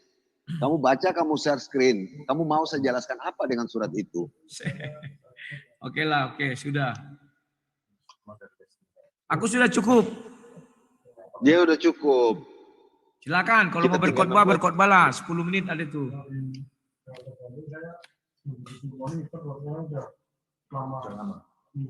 Saya pakai waktu kamu untuk Nah, silakan. menunjukkan kekacauan daripada konsep. Ya. Sebentar, sebelum kamu Keselamatan. memakai, aku 1 menit ya, 1 menit. Habis itu kau pakai 10 Oke, menit. silakan. Ya, Oke. jadi kawan-kawan saya tidak bertanya lagi karena memang tidak ada jalan keselamatan menuju surga. Nanti biar dia menjelaskan. Karena tadi saya tanya apa jalan menuju surga, dia bilang mengikuti melaksanakan perintah Al-Quran, mengikuti atau meniru Nabi. Saya tanya siapa orang yang bisa 100% melakukan, tidak ada. Berarti kan tidak ada yang selamat ke surga. Kemudian mengenai Adam sudah saya jelaskan ya, dia itu setelah memakan buah kuldi itu maka dia berdosa dan zolim. Maka dosa tidak boleh ada di surga. Dia meminta ampun dan tobatnya diterima dan dia diusir dari surga dan diberi hukuman mati. Surah 7 ayat 25 ya. Jadi memang tidak ada jalan dia lagi masuk ke surga. Dosanya sudah diampuni. Namanya tertulis di Quran dan namanya tertulis di tangan Tuhan, tetapi dia diusir. Apalagi kalian yang tidak tertulis mengaku bertobat segala macam, berharap masuk surga. Dengan apa ke surga? Nggak ada jalan. Dan ketika aku tanya siapa orang Islam yang sudah ke surga, belum satu pun ya. Oke, silakan habiskan waktumu. Aku santai-santai minum dulu. Silakan. Oke, terima kasih Bung Rudi Yohanes. Saya tahu kegalauan Anda karena saya tidak mungkin Sorry, bisa, aku sudah mengasih kau waktu. Jangan giring-giring saya galau, saya ini tidak ada itu. ya kan saya Jawab lagi aja. bicara. Jawab Saya aja lagi langsung, bicara. uraikan langsung, nggak usah pala singgung-singgung ini dan itu. Silakan. Saya menyarikan apa yang kita bicarakan, bahwa kegalauan daripada konsep yang Bung Rudi Yohanes katakan ternyata dibantah sendiri. Karena Maaf, saya kasih waktu kamu dikatakan bicara bahwa Al-Quran, bukan bicara Kristen lagi. Karena ini Kristen sudah saya Al-Quran, jawab kamu tadi. kan tadi suruh saya baca surat apa itu? Ya, Ini silakan Al-Quran. bacalah. Bahwa Adam itu sudah diampuni oleh Allah, bahkan masih di surga, menurut yang dibaca oleh Bung Rudi Yohanes. Tapi herannya bahwa kematian Yesus di kayu salib, Jangan lari yang ke Yesus lu, dikatakan bro. Kamu itu udah saya adalah kasih sebagai waktu penebus banyak. dosa. Loh, Silakan kamu manfaatkan, uraikan dari Quran. Khotbahlah kau, tapi jangan singgung Yesus. Karena sudah kujelaskan tadi. saya tidak, bukan masalah singgung. Loh, Saya tadi bukan kamu masalah bilang singgung. Yesus. Saya Tolonglah. harus dengan apa yang kamu katakan. Kalau gitu aku tak mau mengasih waktuku sama kamu. Tutup waktu ini, selesai. Oke, thank you. Ya, tutup waktu admin. Kita masuk ke closingan aja. Ya, admin. Halo, halo, Ya, halo. silakan. Mana Bang Wiro? Monggo. Moderator. Halo, ya. Sorry. Saya barusan kepental lagi. Kita masuk di sesi selanjutnya ya. Kalau gitu, atau perlu saya berikan waktu 4 menit untuk menjawab apa-apa yang belum terjawab, tapi dengan catatan tidak ada pertanyaan baru gitu ya. Setelah itu kita akan closing statement. Halo, kameraku mati, gimana itu? Gak apa-apa Bang, lanjut aja Bang. Oh, aku ingin nampak wajah dong. Biar ada salah satu Kita yang nampak wajah. ini ya, kita berikan waktu kepada Bang Rudi lebih dulu ya. 4 menit mungkin untuk menjawab apa-apa yang belum terjawab. Dengan catatan tidak ada pertanyaan baru. Begitu juga nanti untuk Pak Abi. Kami persilakan. Ya. 4 menit silakan. Ya, terima kasih bahwa semuanya sih sudah, menurut kalau saya sudah cukup. Karena pembuktian itu perlu ya, bahwa jalan keselamatan itu adalah menuju surga ya, bukan di bumi. Kalau di bumi itu ya memang kita hidup di bumi, bahwa jalan keselamatan itu menuju surga. Dan kalau di Kristen itu sudah ada jalannya, dan bukan janjinya ada, jaminannya ada, bahwa buktinya juga sudah ada. Itu yang bisa saya bilangkan. Kalau kami 100% mengikut Alkitab atau 100% mengikut Yesus, kami tidak akan pernah masuk surga. Ya, kami pasti ke neraka. Karena di dalam ajaran Kristen satu dosa pun tidak bisa di surga. Maka Adam dan Hawa dosanya nggak banyak, hanya makan pohon itu. Dia harus diusir dari Taman Eden itu. Demikian juga kami, kalau itu yang kami pikirkan tidak ada ke surga, maka jalan ke surga itu apa? Kasih karunia. Ya, itu yang bisa saya sampaikan dari sudut agama Kristen. Dan terima kasih kepada admin semuanya ya, yang sudah sudi dan rela meluangkan waktu, memberikan room. Diskusi kita ini semoga makin lama makin bermutu dan menarik. Tapi intinya tertib, ini yang saya suka ya, bahwa tidak ribut gini, tapi tertib aja. Dibiarkan kami berdua yang beradu argumen. Sekian dan terima kasih, silakan. Ya, waktu 4 menit kami persilakan kepada Pak Abi untuk menjawab apa-apa yang perlu disampaikan dengan catatan tidak ada pertanyaan baru. Silakan Pak. Ya. Bismillah. Di restart waktunya. Fa'budullaha mukhlishan lahuddin. Maka sembahlah Allah dengan memurnikan ketaatan kepadanya. Az-Zumar ayat 2.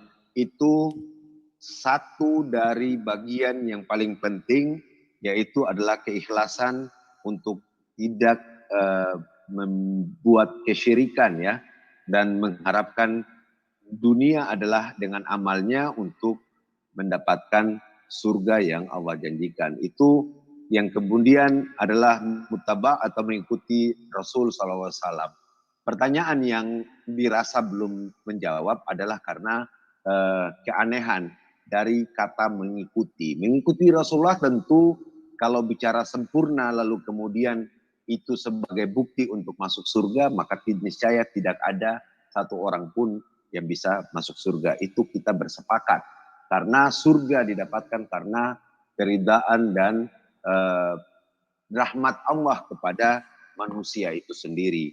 Dan manusia yang mana? Manusia yang menegakkan kalimat la ilaha illallah Muhammadur Rasulullah.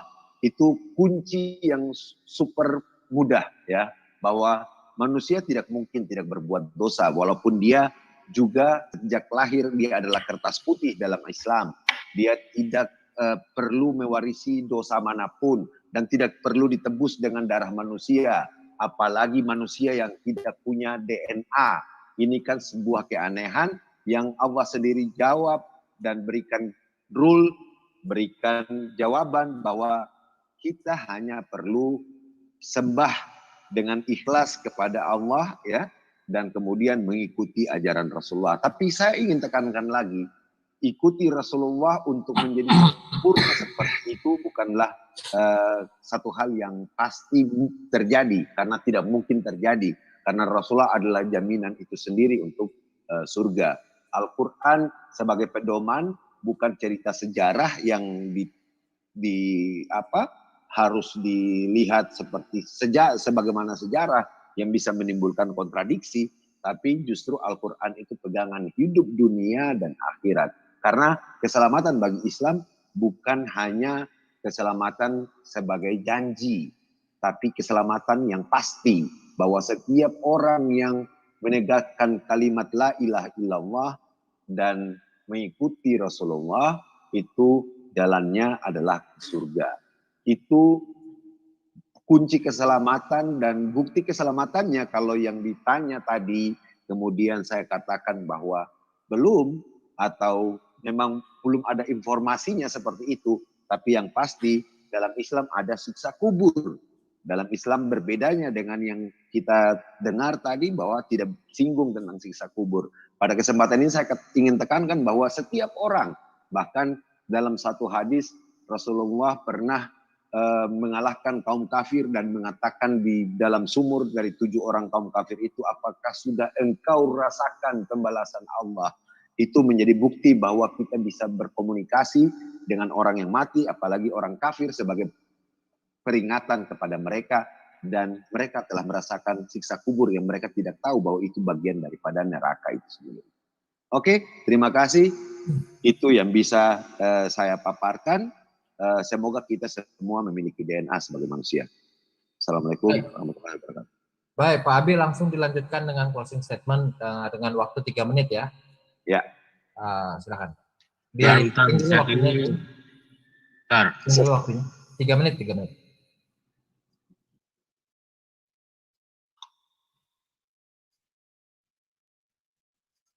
Karena tadi Pak Rudi yang membuka, maka Pak Rudi juga yang menutup. Bentar.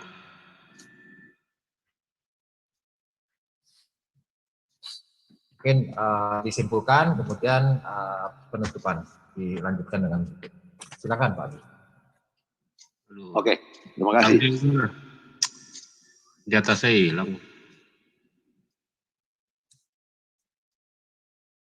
Belum direset. Oke. Udah, silakan. Oke. Ya, konsep keselamatan artinya yang terkandung dalam kata assalam ya. Kata assalam berarti perdamaian atau mencari keselamatan itu sendiri ya. Sehingga seperti yang terdapat dalam beberapa surat, kata salamun yang artinya selamat atau aman, damai, sejahtera. Coba kita bayangkan, inilah bukti.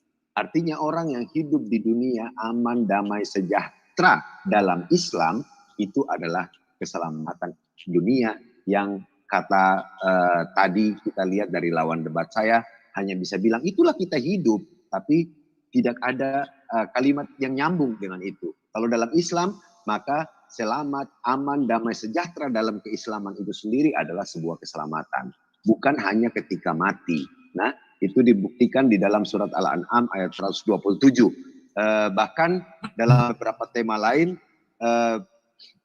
orang itu selamat dunia dan akhirat. Selalu dua hal ini dihubungkan. Berbedanya ketetapan keselamatan buat lawan bicara saya itu hanya bicara tentang setelah mati, tapi dibalas atau didapatkan dengan orang lain yang dihukum ya, dihukum. Jadi kita tidak bicara konsep ketuhanan, tapi yang kita bicara adalah Tuhan adalah yang maha besar untuk memberikan jalannya adalah jalan keselamatan kepada manusia itu sendiri. Bukan dengan cara yang sangat nista bagi dia atau siapapun yang justru dekat dengan dia. Nah, namun demikian dalam beberapa paparan tadi mungkin dirasa kurang yang bisa saya sampaikan itu tentunya memang datang dari sebagian kekurangan saya untuk memanfaatkan apa yang saya ketahui dan memang sebagian yang tidak saya ketahui mohon dimaafkan ya, mohon dimaafkan, tetapi tujuan daripada bernarasi dengan diskusi kita malam hari ini adalah menemukan mana konsep termudah. Tadi saya katakan konsep termudah kita dalam dosa yang pernah kita buat adalah selain kita tidak melakukan kesyirikan itu sendiri dan hanya kepada Allah kita tunduk dan kepada Rasulnya kita ikuti ya. Bukan berarti kita bisa 100% karena itu juga sebuah keniscayaan. Tapi berarti pengakuan dari kita mengikuti itu mendapat ganjaran yang sudah Allah janjikan ya. Keselamatan hanya bisa diperoleh oleh mereka yang nyata memeluk agama Islam yang dibawa oleh Nabi Muhammad, dan pada dasarnya tidak ada agama yang bisa diterima di sisi Allah selain Islam.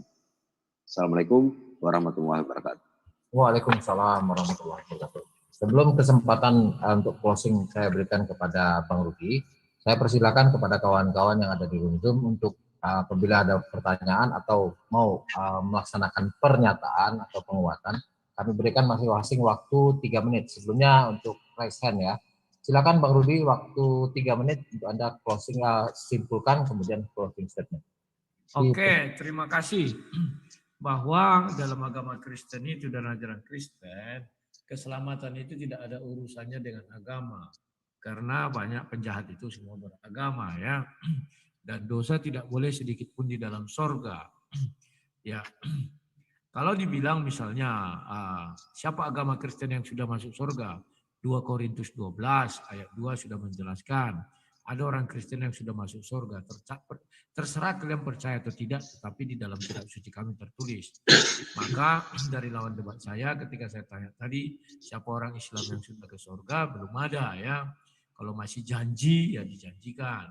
Janji-janji itu, kita sekarang sudah bosan mendengar janji tanpa bukti, maka kami hanya menerima bukti.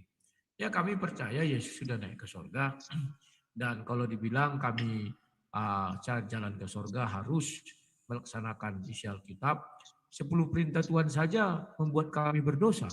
Artinya tidak satu manusia pun akan ke surga. Dan ya begitulah kawan. Kelebihan orang Kristen dari saudara-saudara Muslim itu bahwa orang Muslim belum tercatat satupun di dalam Al-Quran yang sudah masuk surga. Sementara di dalam Bible sudah ada satu orang Kristen yang masuk ke surga. Terserah namanya siapa, tetapi sudah tertulis. Ya, itulah kelebihan kami. Maka kami percaya bahwa Kristen itu sudah sampai ke surga. Nah, terkait dengan jalan keselamatan itu tidak bisa hanya kita lihat dari ketika Yesus datang, tidak. Tetapi dari mulai penciptaan langit dan bumi, Kejadian 1 sampai Wahyu 22. Itulah jalan keselamatan bagi kami ya. Jadi kalau dibilang hanya bicara Yesus, tidak. Karena kita harus tahu dulu akar dosa. Bahwa ketika Adam dan Hawa diciptakan, mereka tidak berdosa. Dan apakah mereka bisa beranak cucu? Bisa. Karena dibilang beranak cuculah dan penuhi bumi. Jadi Adam dan Hawa kalau tidak berdosa, maka kami akan terlahir tanpa dosa, tidak mengenal dosa. Karena tidak satupun kami tahu dosa itu apa. Kemudian sebuah pohon larangan dan dimakanlah buahnya, sehingga dia itulah dosa pertama. Sehingga apa? Anak cucu Adam setelahnya mulai mengenal dosa. Maka Kain dan Habel dibilang di situ sudah dosa mulai mengintip sama si Kain. Jadi oleh karena dosa kami tidak bisa ke surga ya. Maka ada 2 orang yang tidak ke surga, yang langsung masuk ke surga karena dia tidak berdosa. Nah, manusia yang lain bagaimana? Ya nggak bisa ke surga karena semua berdosa. Itulah sebabnya Yesaya 43 ayat 11 itu mengatakan, akulah Tuhan, tidak ada Tuhan lain. Akulah juru selamat, tidak ada Tuhan lain ya selain aku. Jadi Tuhanlah yang menyelamatkan kami karena Dia yang berfirman, maka harus Dia yang melaksanakan semua firman-Nya. Sekian dan terima kasih. Ya, terima kasih Bang Rudi. Kita lanjut ke sesi tanya jawab. Bang Rudi diam-diam dulu, atau mungkin kalau mau perlu istirahat dulu. Dipersilakan Pak Amir. Ini berapa orang penanya ya? Kalau bisa jangan banyak-banyak karena sudah jam 2. Ini cuma 2 ini. Halo. Cuma 2 aja kok. Ya, oke. Ini silakan. Pak Amir yang lebih dulu ya. Oke. Dipersilakan Pak Amir, waktu 3 menit, timer ditampilkan lagi. Oke. Kalau untuk narasumber kami persilakan waktunya, yang penting sesuai. Ya. Pak Amir, Oke. timer ditampilkan lagi, dimanfaatkan waktunya 3 menit ya. Kalau memang ada pertanyaan disampaikan, kalau ada pernyataan juga tidak ada masalah. Ini Bang Rudi terkait dengan keselamatan orang Kristen dengan matinya Yesus ya. Benar? Ya. Timer. Dengan dibunuhnya Yesus ya. Bukan. Tapi curahnya darah. Bang Rudi tidak melihat bahwa pembunuhan itu adalah hal yang kecil. Betul? Sedangkan di Biblos, di PL kalian, itu larangan untuk membunuh itu ada. Kenapa Tuhanmu yang katanya untuk menebus dosamu, tapi manusia suruh membunuh? Apakah itu tidak berselisih dengan apa yang dikatakan di dalam Biblos kalian bahwa membunuh adalah larangan, dosa? Tapi kenapa Tuhan menyerahkan anaknya untuk dibunuh dan menebus dosa kalian? Pak Amir, sebentar dulu Pak Amir. Timer nggak jalan ya? Ya, timer belum jalan. Oh, dinyalain pas nanya. Iya. Pas nanya 3 menitnya dijalanin. Jadi bisa TikTok. Ya. Iya, begitu. Kita ulangi ya. Sudah ya. Ulangi. Saya ulangi Bang Rudi ya. Dengan matinya Yesus, berarti di situ adalah penebusan dosa orang Kristen. Sedangkan di dalam Biblos kalian, membunuh adalah larangan dari Tuhan. Kenapa Tuhanmu mengajari untuk membunuh? Sedangkan di situ ada larangan. Salah satunya adalah dilarang membunuh. Nah ini malah mengajari untuk membunuh seorang manusia untuk menebus dosa manusia. Apakah ini tidak berselisih dengan apa yang dikatakan di dalam Biblos kalian, di PL kalian itu, bahwa salah satunya itu dilarang untuk membunuh. Tapi kenapa Tuhan kalian itu menyerahkan anaknya untuk membunuh? Apakah ini menjadi sebagai mengajarkan untuk membunuh sebagai penebusan dosa? Itu coba dijawab dulu Bang Rudi. Oke, itu timernya masih di setting itu. Sudah. Ya, di pause dulu timer ya. Di pause aja Bang, jangan di 0. Tadi 2 menit 14 detik tadi. Sorry. Setting lagi aja, setting lagi. Ya silakan Bang Rudi dijawab. Ya dulu, entar dulu. Enggak, kalau Bang Rudi nggak usah di timer, nanti timernya untuk yang menanya aja. Oh gitu. 2 menit 14 detik tadi terakhir. Ya, di pause. Ya, silakan Bang Rudi. Oke, terima kasih. Memang di dalam hukum Taurat dilarang membunuh. Tuhan kami tidak pernah mengajarkan orang membunuh kok. Gak pernah itu. Bahwa Yesus turun ke dalam dunia untuk menebus dosa manusia, bukan untuk dibunuh. Pahami itu. Kemudian iblis yang menginginkan Yesus mati agar tidak tergenapi penebusan dosa manusia. Maka ketika dia lahir, Herodes ingin membunuhnya. Tidak bisa. Ketika Yesus di Yohanes 10 dilempari agar mati, tidak bisa. Maka iblis bersekutu masuk ke dalam diri Yudas. Tujuannya apa? Agar Yesus dijatuhi hukuman mati. Maka ditangkaplah Yesus dan diadili oleh mahkamah agama. Tujuan mereka hanya harus Yesus punya dosa dan dihukum mati. Maka tergenapilah iblis membatalkan penebusan dosa itu karya keselamatan. Tetapi iblis gagal. Karena di pengadilan itu tidak ditemukan satupun dosa Yesus. Maka diserahkanlah ke Pilatus. Sampai di Pilatus juga Pilatus tidak menemukan kesalahan. Maka yang melakukan pembunuhan itu bukan Tuhan. Yang Tuhan tidak pernah mengajari mereka, tetapi iblis. Nah, keinginan iblis Yesus mati dengan dosa. Tetapi iblis gagal. Yesus mati dikriminalisasi. Pahamnya dikriminalisasi tak berdosa, dibuat berdosa, itulah gambarnya. Oke. Ya. Dari narasi Bang Rudi ternyata terbalik dengan apa yang dinyatakan. Karena Yesus datang itu untuk menebus dosa. Nah, cara penebusan dosa, Yesus mati. Berarti ini sudah direncanakan kalau Yesus itu mati untuk dibunuh. Berarti Tuhan menyerahkan Yesus, anaknya Tuhan ini, untuk dibunuh. Ini jelas kok narasi-narasi yang apa yang di Bibel sekalian. Dan di situ juga Tuhan melarang untuk membunuh. Lagi mana ini terkait dengan ini? Sedangkan di Bibel sekalian juga melarang untuk membunuh. Tapi kenapa narasi kalian bahwa Yesus datang itu memang untuk dibunuh, untuk menebus dosa? Ini sudah jelas kok kalimat-kalimat kalian bahwa Yesus datang itu untuk menebus dosa kalian dengan dibunuh. Nah, dengan dibunuhnya ini apakah enggak berlawanan dengan apa yang diperintahkan Tuhan, larangan Tuhan terkait membunuh?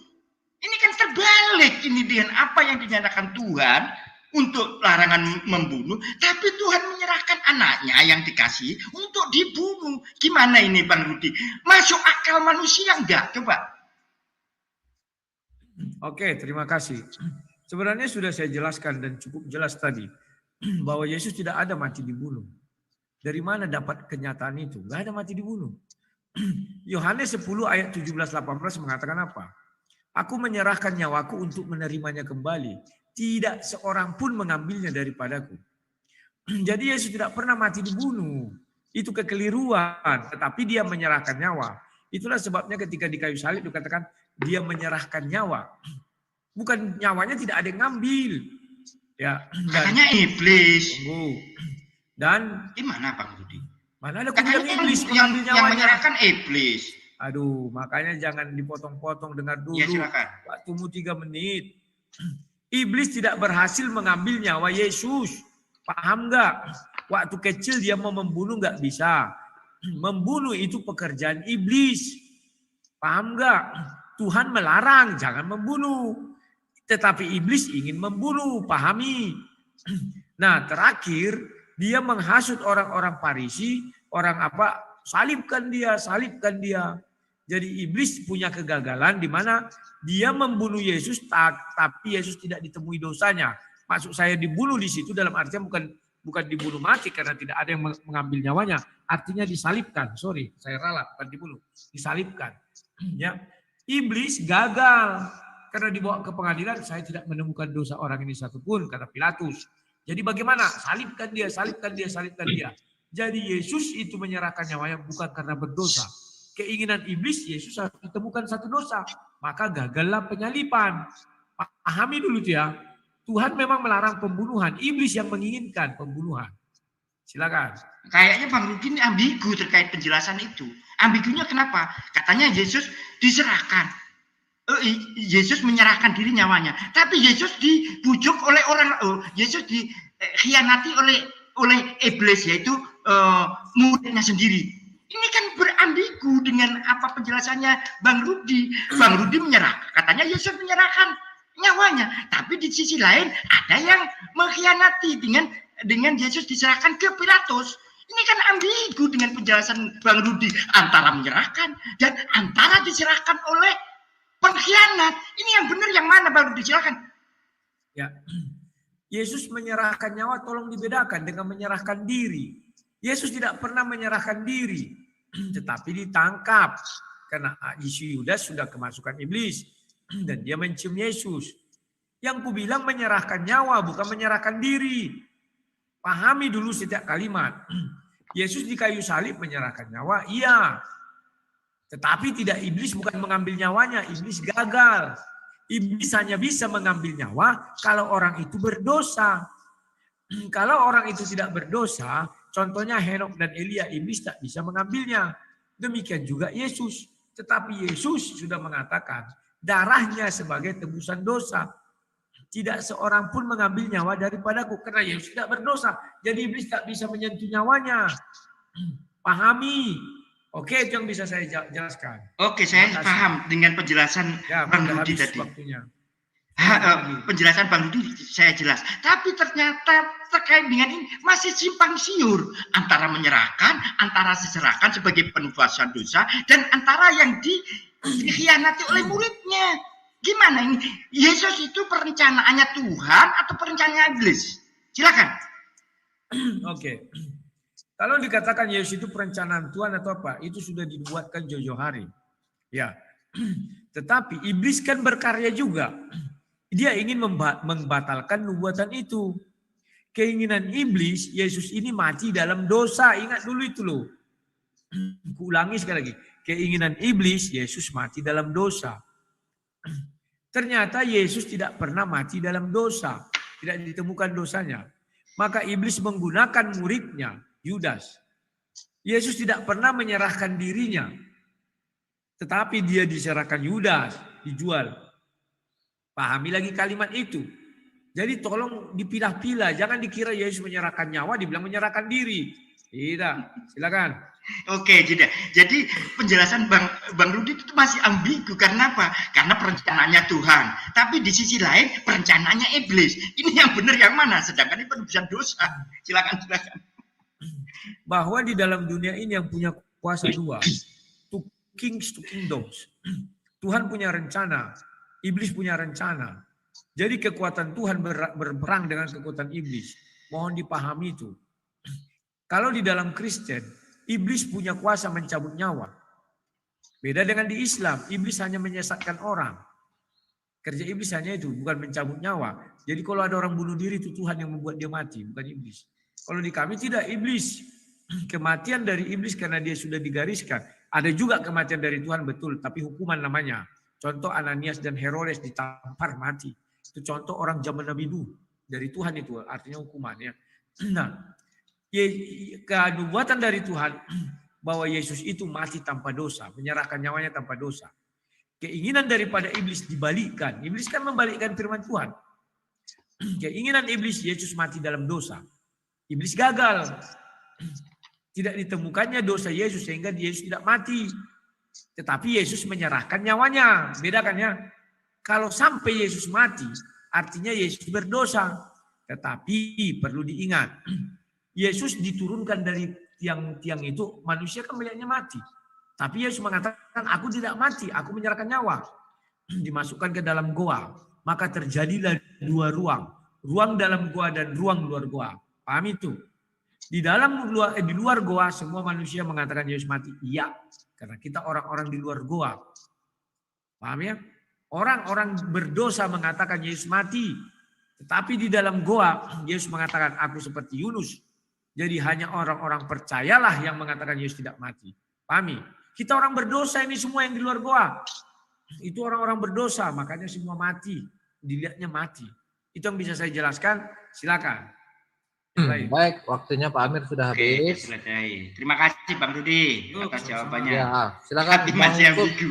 Waktu 3 menit, waktu dulu. Resta 3 menit. Oke. Ntar di setting dulu waktunya. Sebenarnya saya nggak perlu 3 menit sih. Saya cuma mau nanya Bang Rudi, ngomong aja sebenarnya. Yusuf PE. Suaranya Yusuf PE ini. Iya ini saya. Makanya ini Bang Rudi. Sebenarnya saya angkat tangan ini. Kapan kita nanti main pakai tutup mata lagi lah, ayo. Asli. Jangan pakai tutup mata, langsung pakai karung kita gimana? Boleh.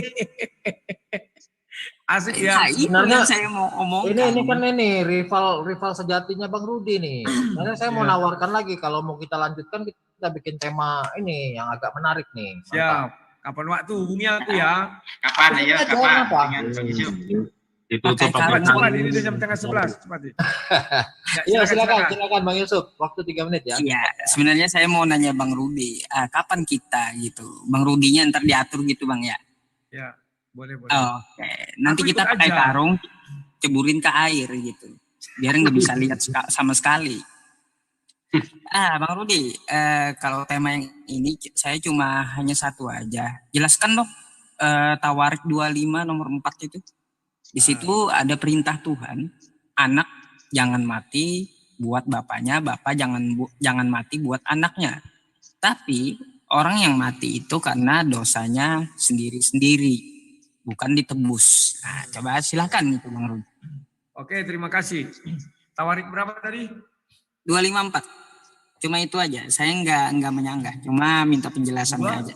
Tawarik 2. 25 nomor 4. 25.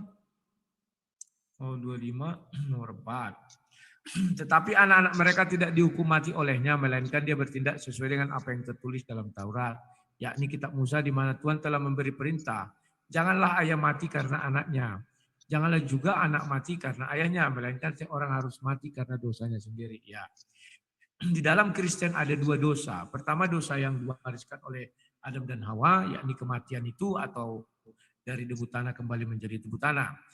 Yang kedua, itulah perintah di pohon. Pada hari engkau memakannya, engkau akan mati. Itu pertama. Itu dosanya. Di Kejadian 2 ayat 17. Kemudian dosa kedua adalah dosa perbuatan. Perbuatan si Adam apa? Menerima buah itu dari si Hawa dan memakannya. Itu namanya dosa perbuatan. Nah, demikian juga diturunkan kepada kami. Bahwa kami punya 2 dosa. Dosa pertama, dosa yang diwariskan dari si Adam sehingga kami berdosa. Sehingga upah dosa adalah maut dan dari debu tanah kembali ke debu tanah. Yang kedua, yang harus kami tanggung sendiri itu namanya dosa perbuatan. Jadi yang ditawarik itu adalah dosa perbuatan kami. Nah, silakan.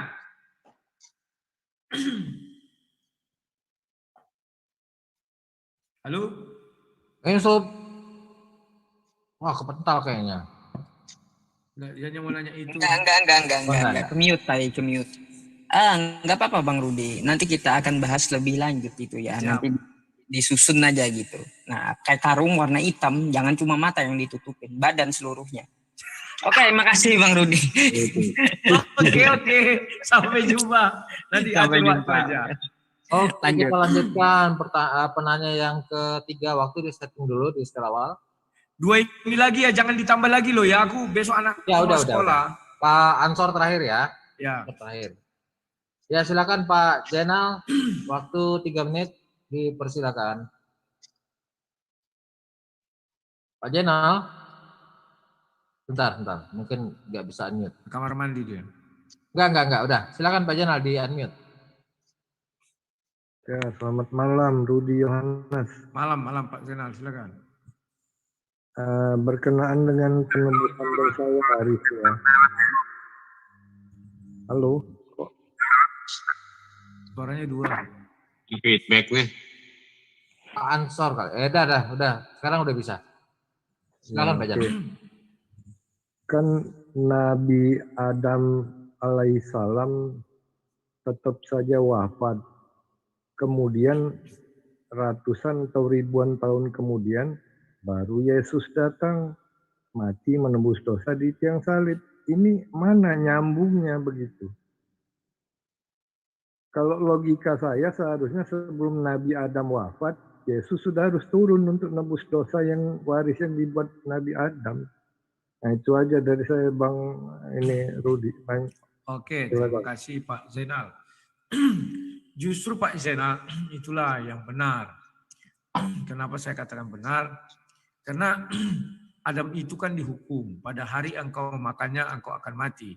Bukan pada detik ya, tapi hari. Maka Adam diusir dari Taman Eden atau surga itu ke bumi. Sehingga waktu yang dipakai adalah waktu bumi. Waktu surga itu 1 hari bagi Tuhan, 1000 tahun bagi manusia.